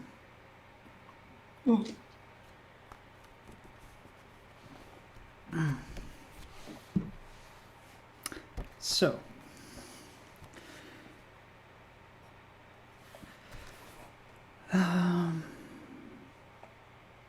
yeah, what was I saying? Garrett. Ghost turns to you, and again, with just that sudden mood shift, like, well, to use an apt metaphor, as if the tide had come in and just washed away that rage, and left just a blank, serene face. Looks at you and says, in the evening, the wind died down. It even stopped raining for a while. So I wanted to check on the harbor. Check the damage, make sure no more was lost. Why did you stop me?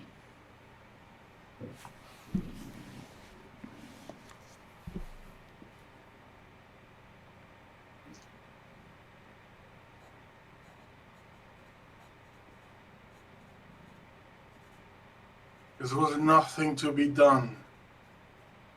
It was clear things were turning. It was clear the wind and the rain, everything was going to pick up again. This was not just an accident. I wanted you to focus on the town. Worry about the people. Worry about our neighbors. But no. Didn't you say, what is it you said just to Lorik? The harbor is the most important thing in the town? You said that you said that to me then.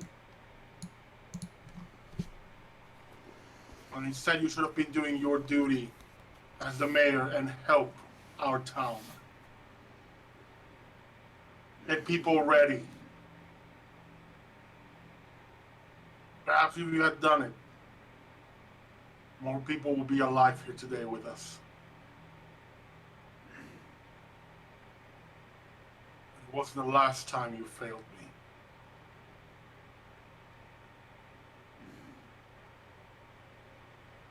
You consider the fate of the town my fault? No. No? I But consider you the say death of my daughter your fault.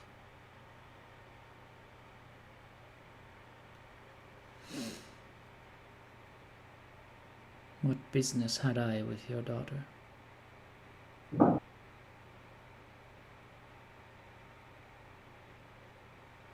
You kept worrying about that goddamn harbor. Even after the waves came. Even after the flood began. And Lorik, let's just say it was a bit wrong about how sturdy my inn was. First wave collapsed part of the inn and buried my Sarah underneath it. I tried to get her out. I ripped nails. I tore at boards, at brick. I could hear her crying, I could hear her drowning. I rushed out and begged you to come and help me. To help me get my daughter out. I came to ask my friend, her godfather, to come and help me get her out. You said no. You kept moving people to the harbor. Shore up the harbor.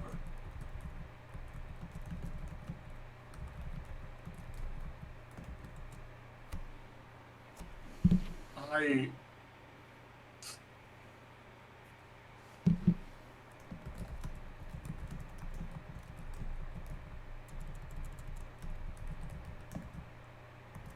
blame you for that.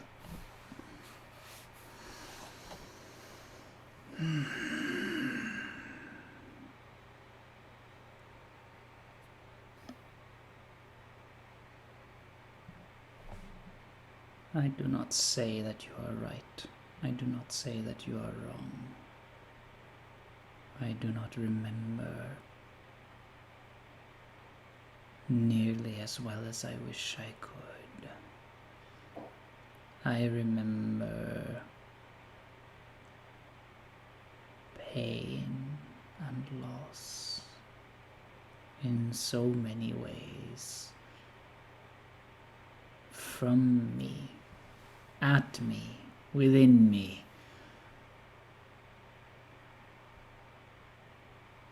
But I hear you, Garrett,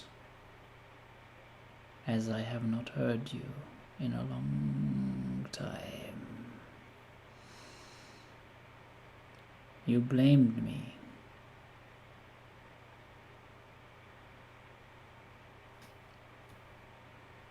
Very well.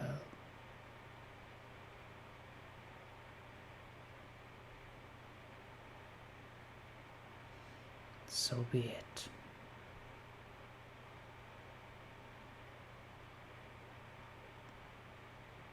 The eyes flicker again. And they move to Magdalena once more.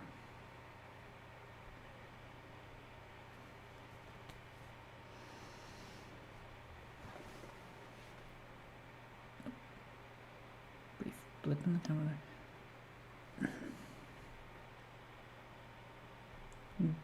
And Magdalena, with eyes that are...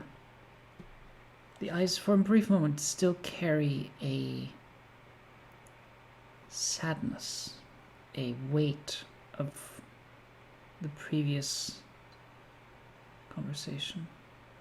And the same as Garrett saw, there's a blink and then it's just washed away and replaced, in your case, by searching eyes, searching within you.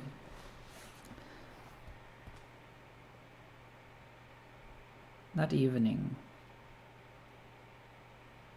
while it was quiet, while we thought the worst was over, or most of us thought the worst was over, I lost something, or something was taken from me. Which was it? Lost or taken? I think you were complaining that someone stole your wallet. And you were saying what was the complete audacity of someone to steal the mayor's wallet. And I remember telling you that maybe it was simply lost in the chaos.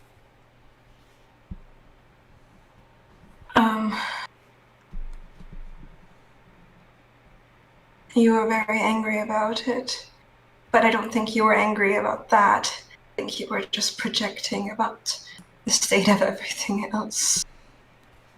I mean, what's a coin purse in comparison to the loss of an entire town?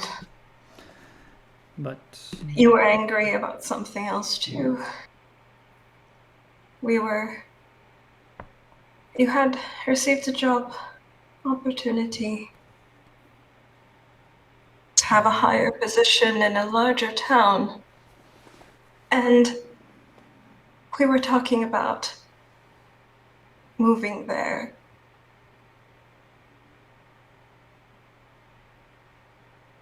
But it turned into a heated debate. did it now? But of course I was angry about the wallet. I am the mayor. I am to be respected. I am the rock and the pillar of this town. To take from me is to take from the town. But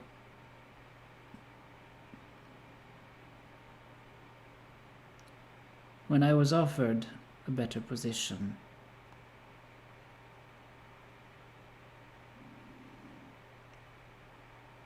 tell me, did I want it? You didn't. That is what I thought. My And- loyalty was always to the town. You didn't want it. And I tried to reason with you to consider it.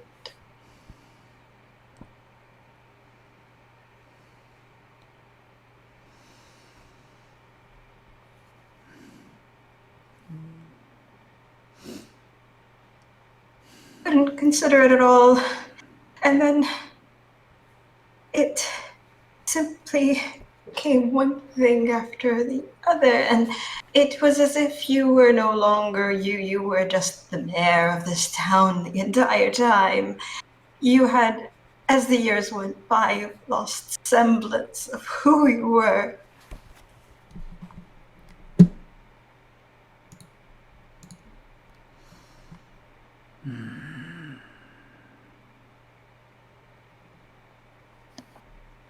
As I said, Frederick, some of us hated the man you became. Very much so.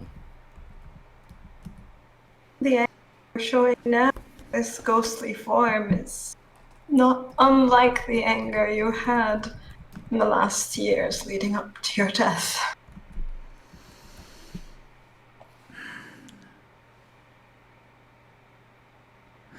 If any of you had ever been in my position, the responsibility of a town seeing growth, yes, but also decline, a town seeing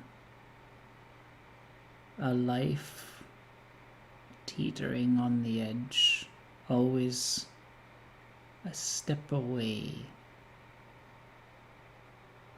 from being lost, from being meaningless, and being held responsible for the hopes and dreams and futures of all. Of course I didn't want to leave. I had vision. I had hope to turn this into a thriving, beautiful place. Only problem, old friend, is that you forgot that the town is more than you. The town is the people, I never, first and foremost. I You never forgot to forgot. talk to them. You Was it forgot hope to you- listen to them. Was it hope you felt or fear? That if Hope you for the left, future, fear for what might happen should we falter, should we fail, should we slide into meaninglessness and oblivion and be forgotten in the annals of yet another village swept away under the sands of time. And instead No, of the that, storm your did town that. swept away by a flood. You cannot blame me for the flood. I blame you for some things. So we have established. Magdalena, did you hate me for wanting to stay?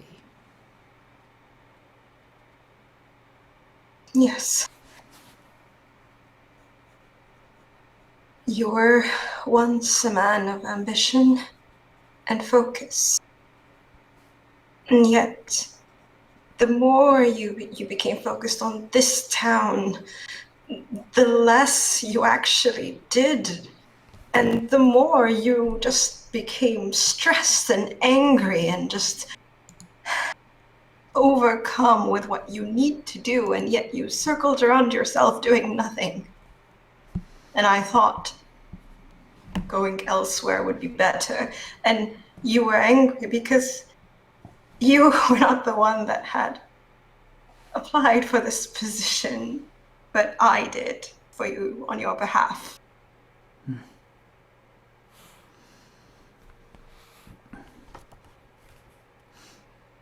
Was this the first time you deceived me?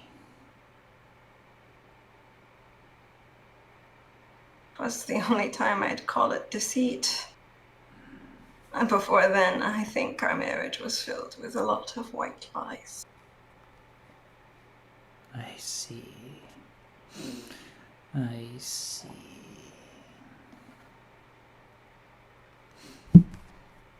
Bennick.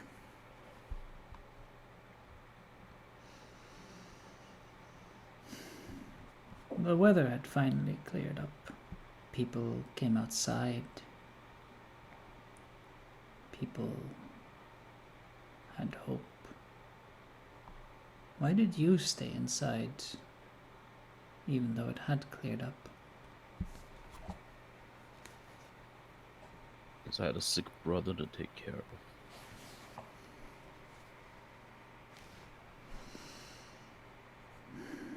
Ah, I had a yes. family to watch after.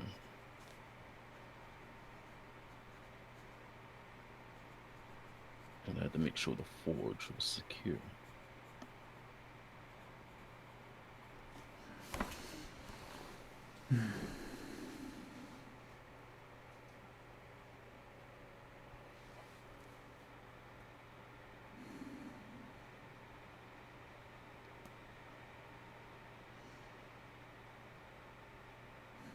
Your family, were they all a part of your business? Yes.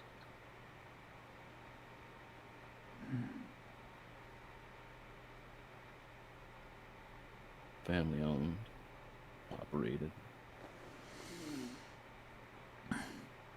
You say your brother's children yet live. Are you the only survivor? Yes.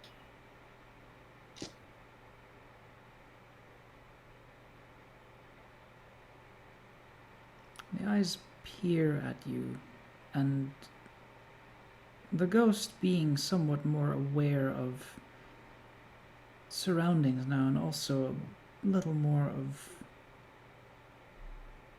history, its own history, your history, the town's history. The eyes catch what you're fidgeting with. Just say.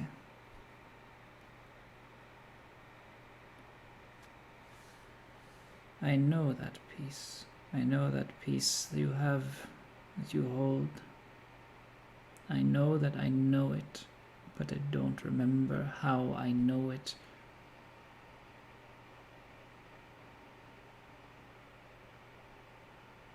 Help me remember. Yes.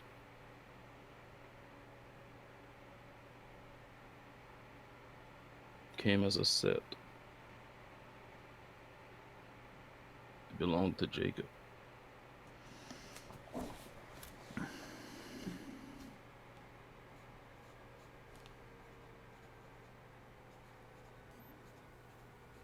Gave the set to him. Made it for him when he started working. I see. A memento. And this, you can feel heat from his eyes. This is all I have left of my brother.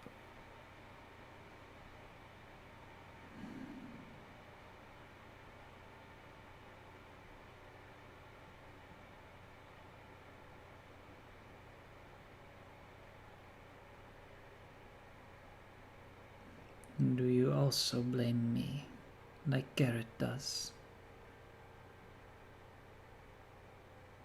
Certain things. You speak of pain. You only speak of your own.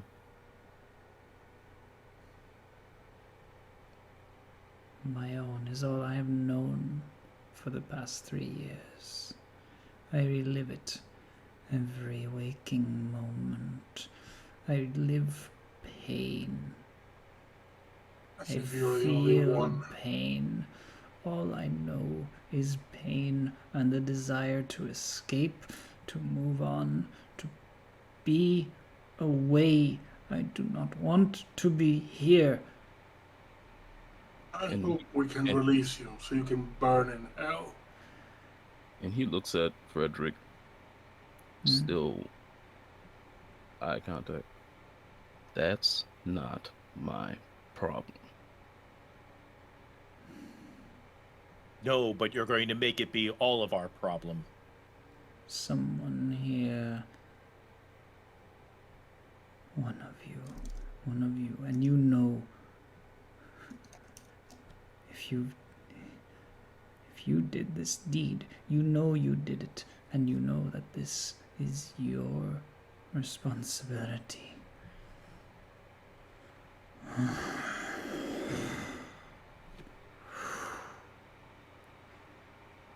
Lorik.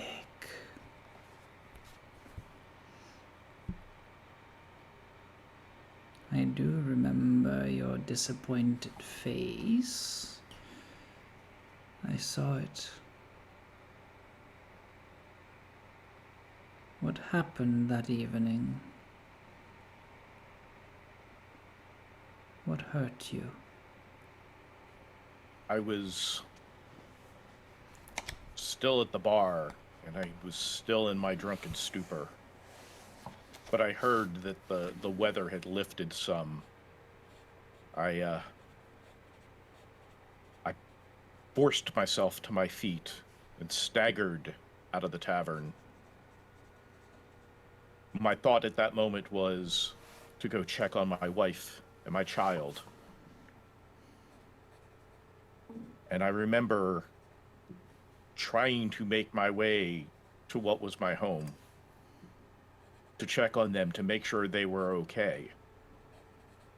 I believed that my house was capable of withstanding that early part of the storm. I remember getting partway through the town, and then I blacked out again. And I just can't remember anything from that moment forward until suddenly the weather had broken again.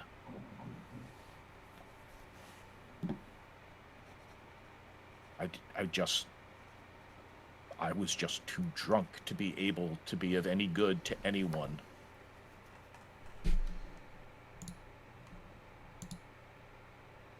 Not even to myself, not to my wife, not to my child, not to anyone.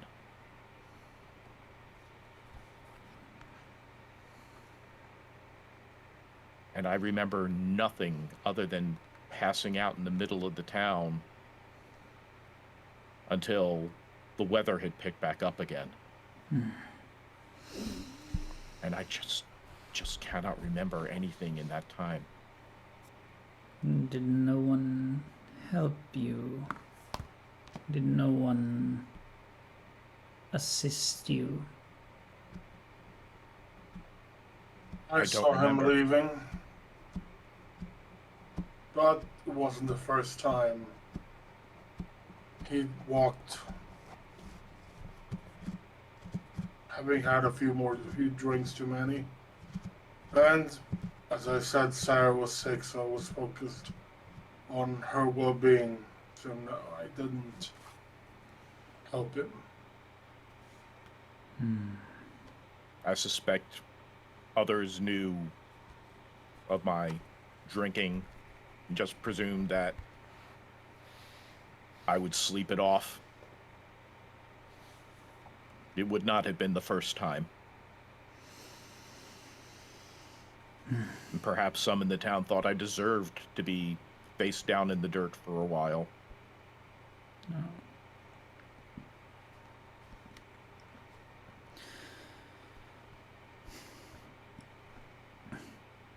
I leave such judgments to the rest of those present on that day. I certainly did not think so. You were a pillar of the community. I only wish you had had the strength to support yourself without the need of such a terrible crutch. That was my own failing as a person, and perhaps I was not quite the pillar that some saw me as.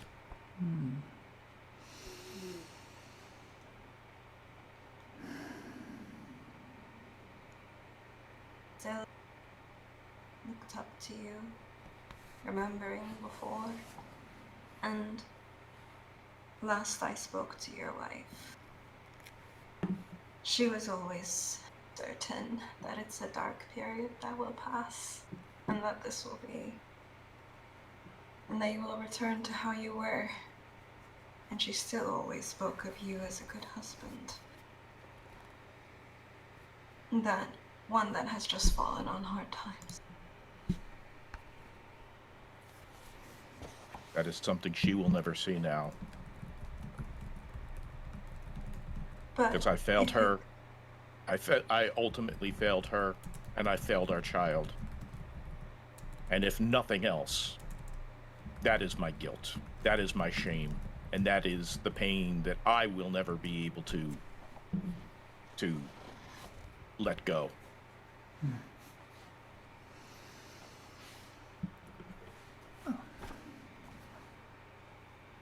I believe if we were to know, I believe she would forgive you.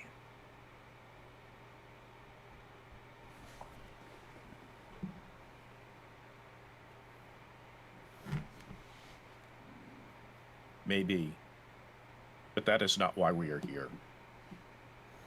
We're here because someone at this table is a murderer. Yes. Someone here someone here at this table did something horribly unspeakable and used the tragedy of this town to cover it up. And this town is cursed for it. And we to get to the bottom of it. This cannot keep going on. No, indeed. You sit there, though, Tonight we Magdalena. must- I'm sorry, Magdalena, you sat there and repeatedly said you do not remember things that happened that day. All of us have very clear, vivid memories. Even I do, of at least the parts where I was not blacked out drunk. Are you certain you genuinely do not remember? Or are you simply hiding something? Wish I did. I suppose we shall see, won't we? Tonight, we shall either find peace or curse this town forevermore. And that takes us to this round's verity checks. It's getting good. It's always been good, but it's getting even better.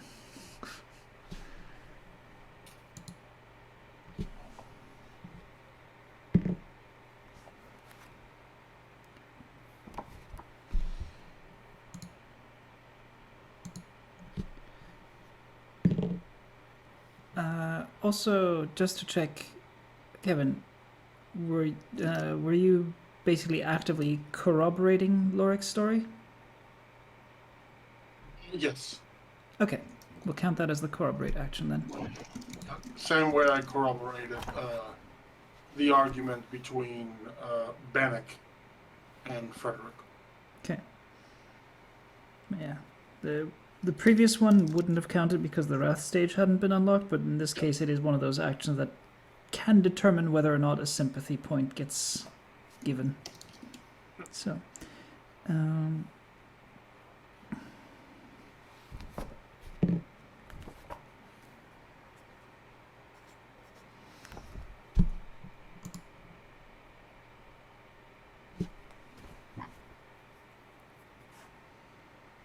So many of you so angry with the mayor. So many that could have been guilty. So many of you that had, at least in your own words, enough of a beef. Even if it was not intended, you know something. I'll make no mistake, if I had the chance, I don't know what I would have done. I was angry and hurt, and There was a lot of that. so let's just say someone beat me to it. I don't know if I could have killed him. Part of him was still my old friend.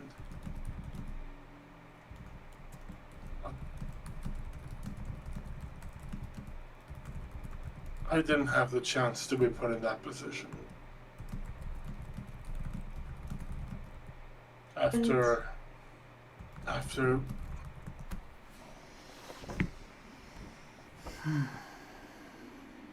I failed to save Sarah, I just focused on helping as many as I could to get out. we move on to the next scene. And I kind of tapped my leg to the tables, like got hurt in the process.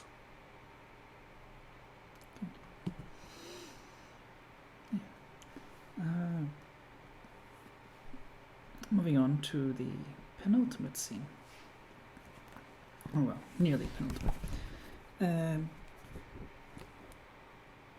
At this point, very clearly, the medium is perhaps in clothing still there, but posture, expression, eyes, everything at this point is purely Frederick. We have now also reached the end of the memory track. At this point, if you lie, good luck.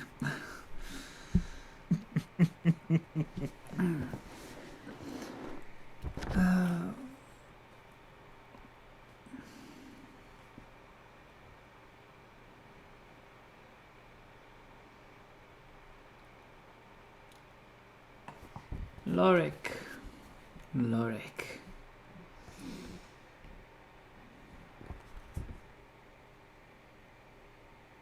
Shortly after midnight, when the water had already flooded our homes, I wasn't asleep, like so many still were. I was on my way to the pier to ensure nobody else was getting in danger. Where were you? I was frantically trying to get to my family.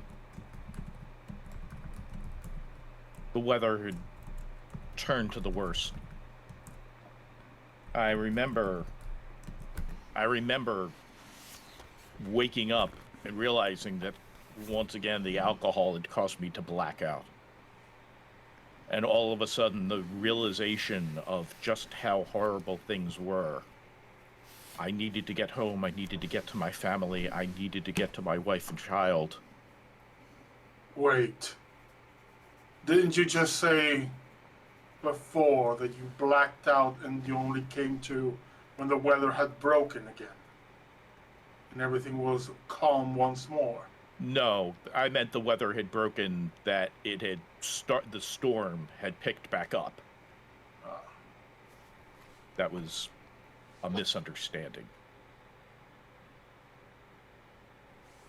That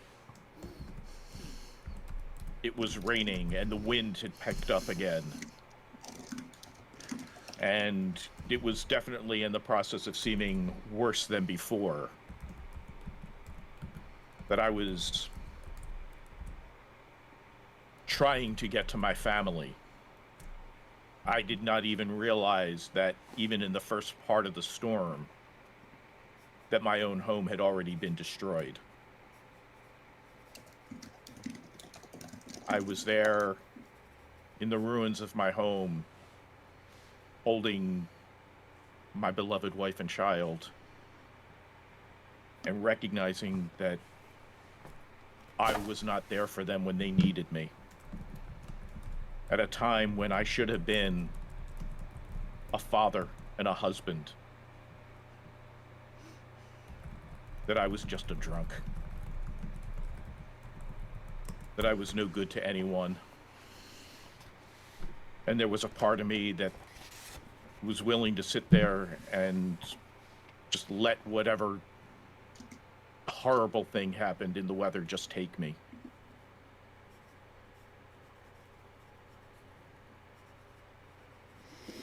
But clearly, you didn't do that. You didn't allow the weather to take you. No. What did you do instead? I looked at them and I realized I failed them. And I made a commitment at that point that I was going to change who I was. That letting myself die there would have accomplished nothing. Maybe I would have seen them in the afterlife, or maybe they would have condemned me in it. I knew that I had to try to be better than I was. And I made my way back out to try to help whomever I could. I had already lost the things that were most precious to me in the world. And I made a commitment at that point that I was not going to let that happen to anyone else if I could help it.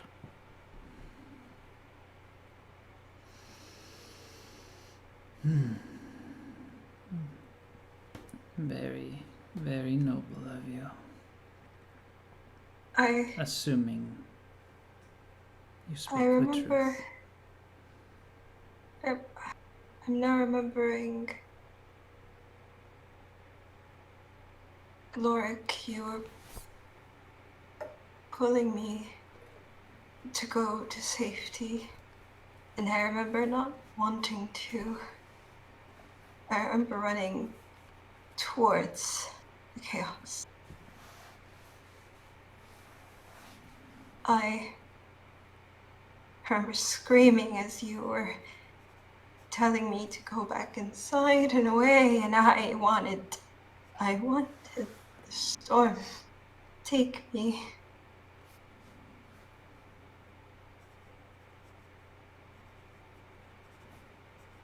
You were never one of us. You were always an outsider to this town. And while the mayor,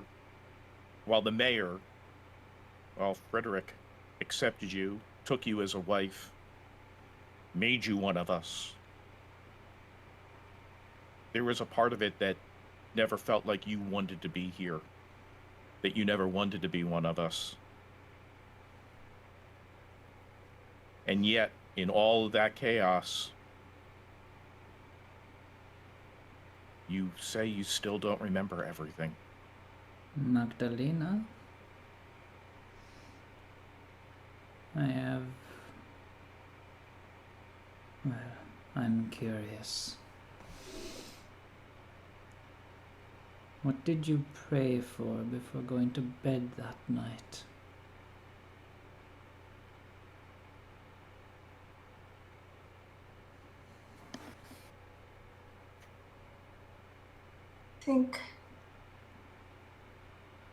think I prayed.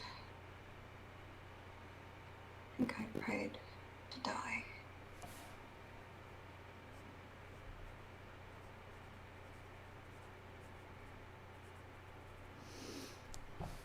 Are you sure?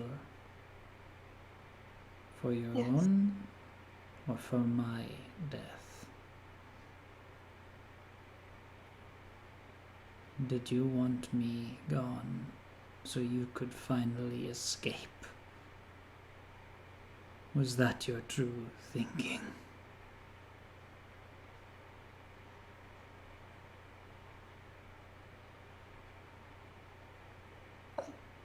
I wanted the storm to take me after you died.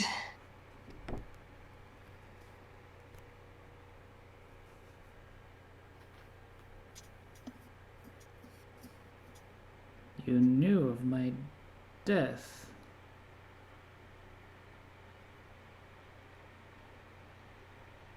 Starting to remember.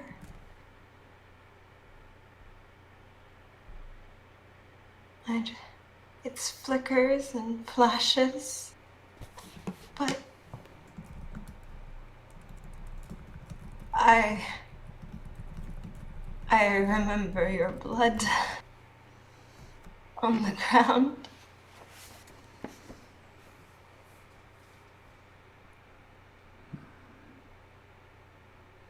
Or before the sea took your body away. I remember feeling like life was ebbing out of me.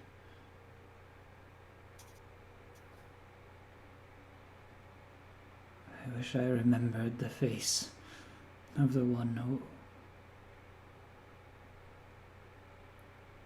caused it. Did you see who killed me?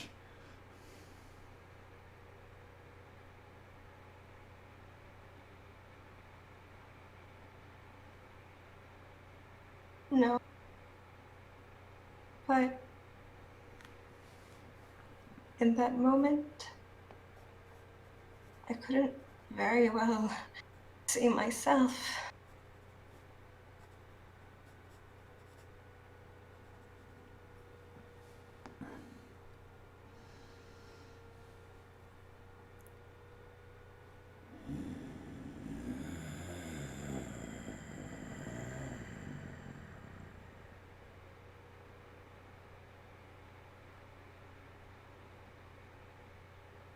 Gerrit.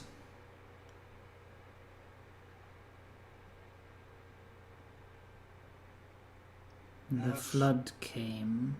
The flood came swiftly.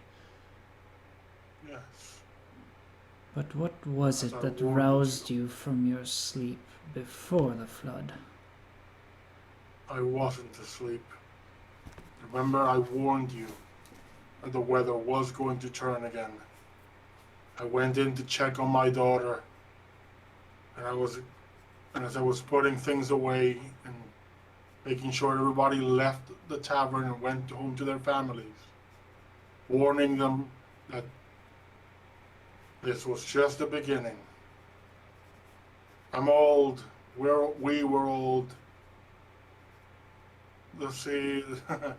Even though we grew accustomed to have fine weather, we knew when things got bad. And when the first wave came, it tore my place. And I spent the rest of the night trying to get my daughter out. Except for the moment I went looking for you to get your help. But I've already spoken of what you said at the time.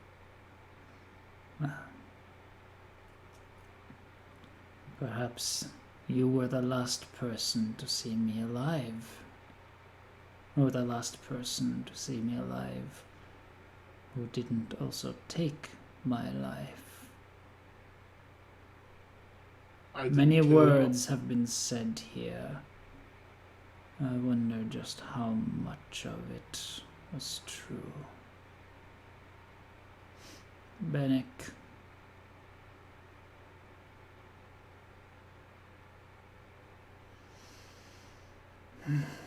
Many of us had a long day. You, a longer day than most, exhausting, taxing your work was. And yet, you were sleepless. Why were you sleepless that night?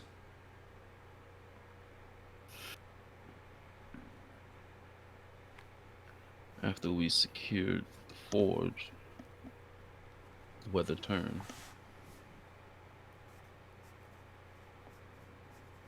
Jacob was taken quickly.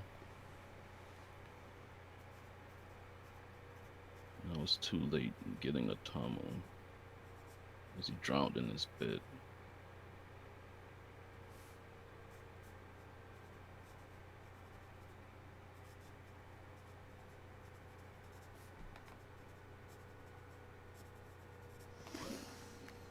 So, to do everything I could to at least save Tomo's children.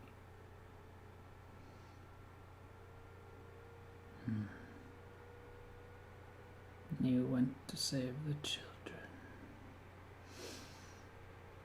Are you sure you didn't stop to avenge your brothers first?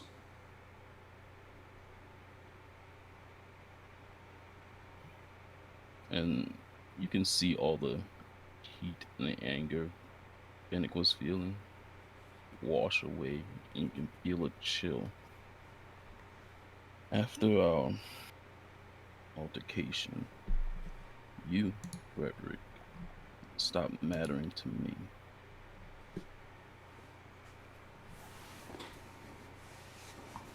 I felt no anger towards you. I felt no joy.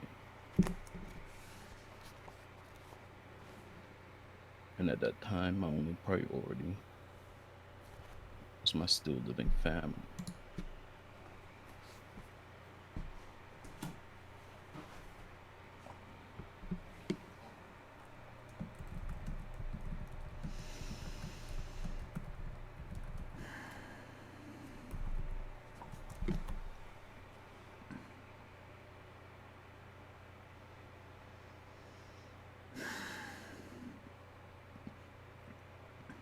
We are so close. We are almost... I am almost out of time. and yet somehow no closer to the truth. Or at least so I feel. Because you'd often not see things when they're right in front of you. Then what am I not seeing? I need your honesty and your help.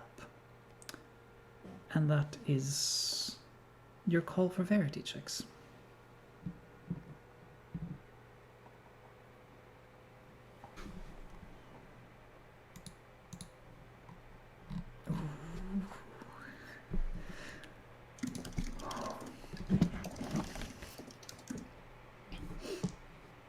I do love sometimes the answers that are given for these.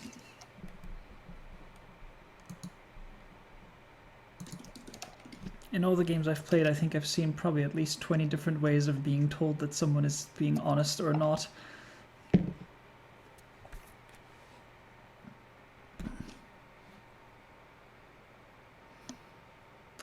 Including one person who sent me an equation. I kid you not, it was just that sort of like, solve this equation to figure out if I'm honest.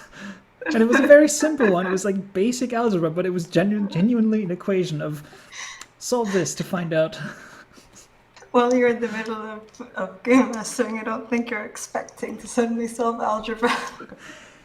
It was fun, it was funny, but yeah, certainly threw me for a loop.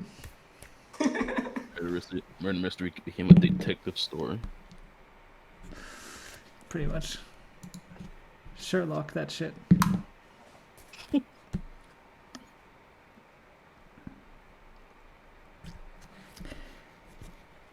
Okay.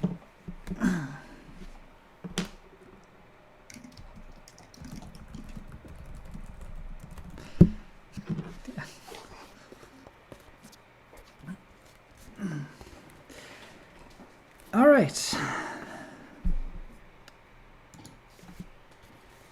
the table goes round, and with two of you already suffering from injuries, and it's weird. You both know you are injured, and it is bad. And it should hurt. For the moment, all you feel is numb. You don't necessarily... You know that feeling when you're just floating in water and all of... after a while you just kind of stop feeling your body? I don't know if that's something that just happens to me. Who knows? Anyway, it's that sort of feeling, like you are aware that you're here, and you might be aware of like temperature changes perhaps, but for all intents and purposes you are just a vessel at this point.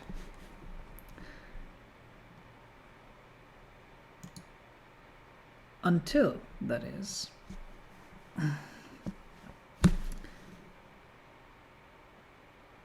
once again, there's a creak and a crack and a groan as something shifts in this structure.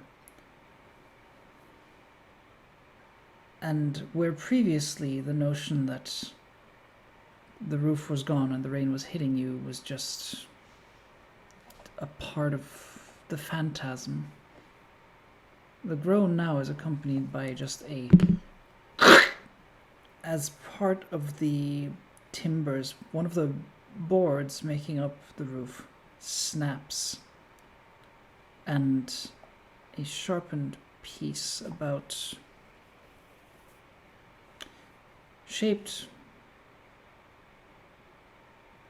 the moment, well, you don't see it until it lodges itself in Magdalena's upper arm.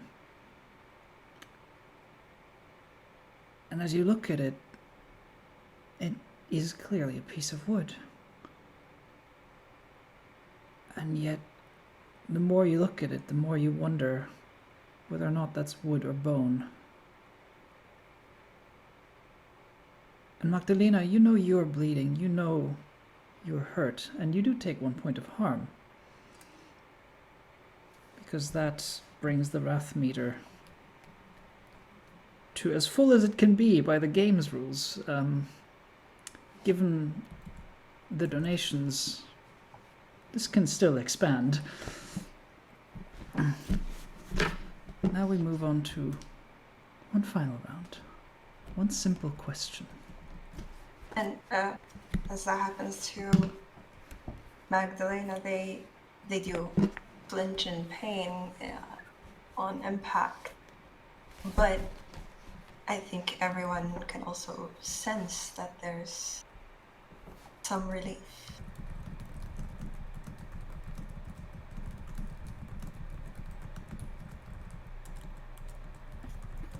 I think by now you all see that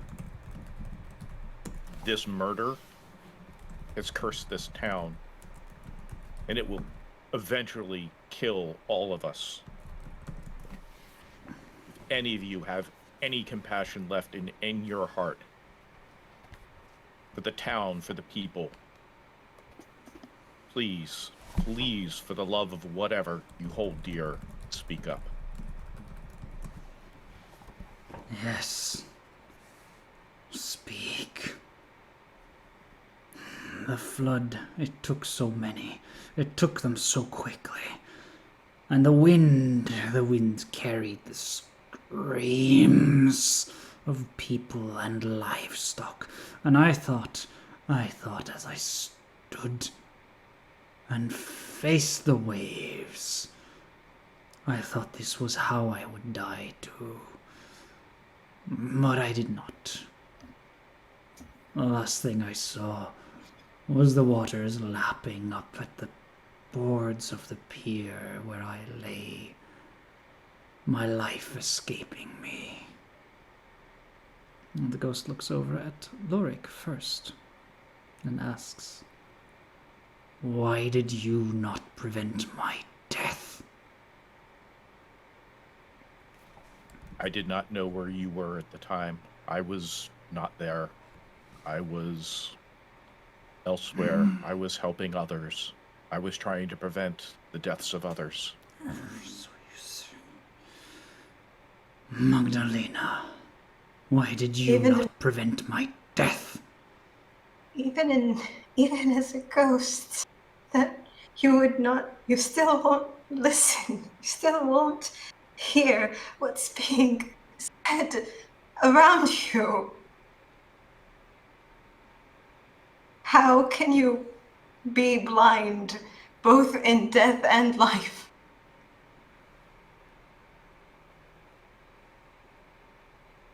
Why did you not prevent my death? Because the one that killed you. How could... I said so earlier, and yet none of you even noticed. I've remembered as we've come here. I felt the weight and the guilt of it all this time, but I was not sure, and I thought I'm going mad. Well, I have been going mad. That part is true. But it's also true that I did kill you. After all I did. You?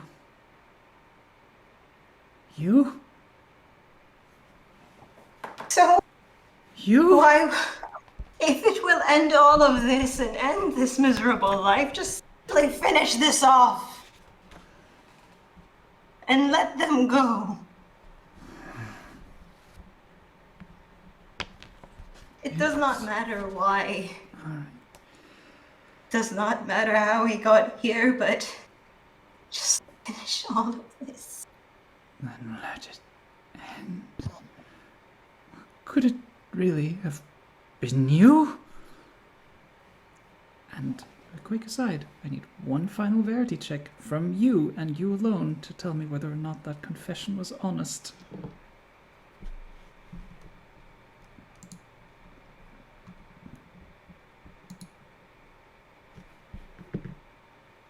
Okay.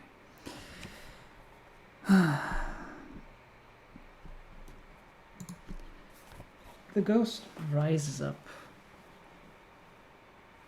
Let's go over the rope. The rest of you feel sense return to the rest of your body. You feel once again your extremities. You feel in control again. But not you, Magdalena. You feel still numb and distant, and the piece of wood that impaled your arm at this point now begins to burn and feel warm and terrible. The ghost stands up and towers at this point, a height that the medium never achieved, reaching almost to the ceiling, towering over you. The light in this room, that is still in this room, no longer matters to you. Everything becomes shadow to your eyes, and the ghost takes one step forward and says, "It was you." Takes another step forward. "You who I depended on." Takes another step forward. "I trusted." One more step. And so did "And I. you." And that night, it was either you or I. It should have been both of us surviving. But no. Now, it will be both of us. In the depths of hell. In the icy brine forever. And as that's said, the warmth of the wound goes away. The warmth of everything goes away. You feel the breath escape your lungs. And you feel as if tiny crystals, icicles, begin to pierce out of your body. And the rest of you begin to see this. As Magdalena begins to freeze from the inside, and that cold, the fright, the words,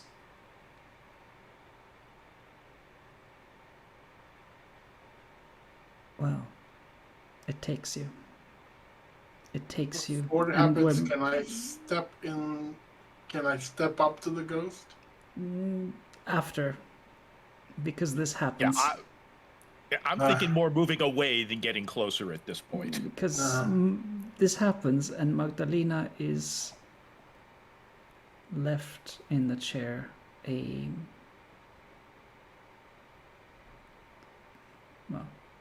left there, lifeless.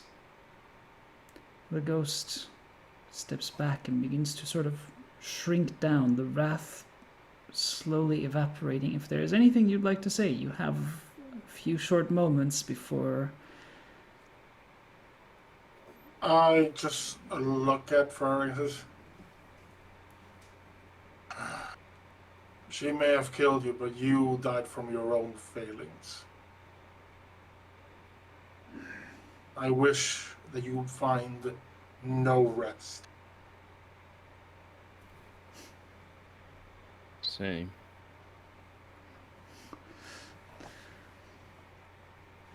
I will not speak ill of the dead. What has happened, and none of us are blameless here. And the I wasn't looking to absolve myself of blame. I think the very end, just before she's fully gone, Magdalena would simply say, so it was only delayed by 3 years.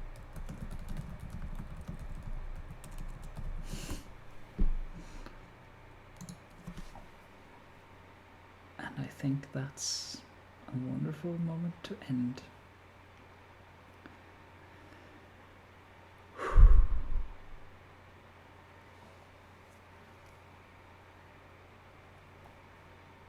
Now, normally we take the time to describe how those surviving members of the group leave and move on with their lives, but we have to make time for the next game. So, in the absence of that, I'm going to thank all of you for a fucking fantastic job. You gave me so much to do. So, for the audience, I always take notes during these sessions. I ran out of space today because these people gave me so much to work with. Bear in mind, this is improvised. They don't know what I'm going to ask. They have to make this shit up on the spot, and I'm so in awe. So let's do quick fire outros, just a quick who you are, where to find you, if you've got something cool coming up. Sophia, we'll start with you. Hi everyone, thank you. My name is Sophia. You can find me on Twitter and Instagram, and I'm also a writer currently working on the Emerald Templars, and thank you for watching. Perfect. Go support Emerald Templars. Looks so cool. Kevin. Hey everybody, I'm Kevin. You can find me everywhere as the Lawful Geek. I was playing your cantankerous pub owner Garrett. And the only thing I got coming up is next week, Saturday 19th at 8 p.m. GMT or noon PST. I have a charity D&D game, reskinned as Final Fantasy XIV, with Alquin Gersh, Jason Charles Miller, Jesse Cox, and a Final Fantasy streamer known as Milky the Squid. We'll be raising money for the Rainbow Railroad, so if you can come in and support, you can make bad things happen to them. Apparently, people enjoy making bad things happen to players. Yeah. So I Who'd have thought? I didn't know Jason Charles Miller was into Final Fantasy, but here we are. I mean, you know, the critically acclaimed MMORPG. Never mind, moving on. Sphinx. The critically acclaimed Sphinx. What's going on? I'm Sphinx Orion, Sphinx Roll here on Twitch, Sphinx RL on Twitter. You usually find me just lurking in people's channels. Occasionally I pop in on games Yeah. every once in a while. And you do a pretty fucking great job. Yeah. I've had the pleasure of playing with Sphinx a couple of times this year, and it's a wild ride every time. And Arturus. I'm Arturus Diablo, again, the most positive Sith Lord on Twitch.tv. I am Arturus Diablo on just about every major social media aspect out there. I am also a Twitch streamer. I primarily stream Star Wars Guild Republic, and a member of Team Wookiee Cookies along with Diane over here. That is true. So if you're not watching this or any of us, please go check out Team Wookiee Cookies. Lots of great people over there as well. I have also just noticed that I actually had your Twitter link wrong this whole time because I had it typed in. I fixed it now, but I had it wrong this whole time because I meant to correct it and then I'm so sorry. Whoops. It is at a Diablo, not Arcturus. Yes. Yes. Yes. That's but if you're looking for me, just type in Arcturus Diablo. The search should come up with the right answer. There you go. And if it doesn't let me know it's an imposter, I can deal with it. let's not get into that. But yeah, and I guess I am Diane. I stream over on my own channel, Bar of 1911. I have not been active there lately because I've been busy with real life, but I am building up to a new lovely game of Brinkwood, Blood of Tyrants, where we play a group of brigands taking out the vampire capitalists that are ruining the world. And one of the players is right here, having played a pub owner. And among others, you will also see KP and Trooper and a couple of other people who I'll be announcing over on my Twitter, so do that. And now we're going to switch over to another game because we're right up on the line. One last thing. On the 25th, you will be able to see Diane on my channel playing a vampire, a luchador gangrel. That's true. That is true. Woohoo! And that's it. We're gonna go offline, and then the rest will be handled by the next gang. Please stick around for them. They're gonna be fantastic. I've been looking forward to this, and now I can relax, get rid of this ridiculous makeup, and watch people be awesome. Take care. Keep donating. Bye, everyone. Yeah, folks. Yeah. Thank you, everyone.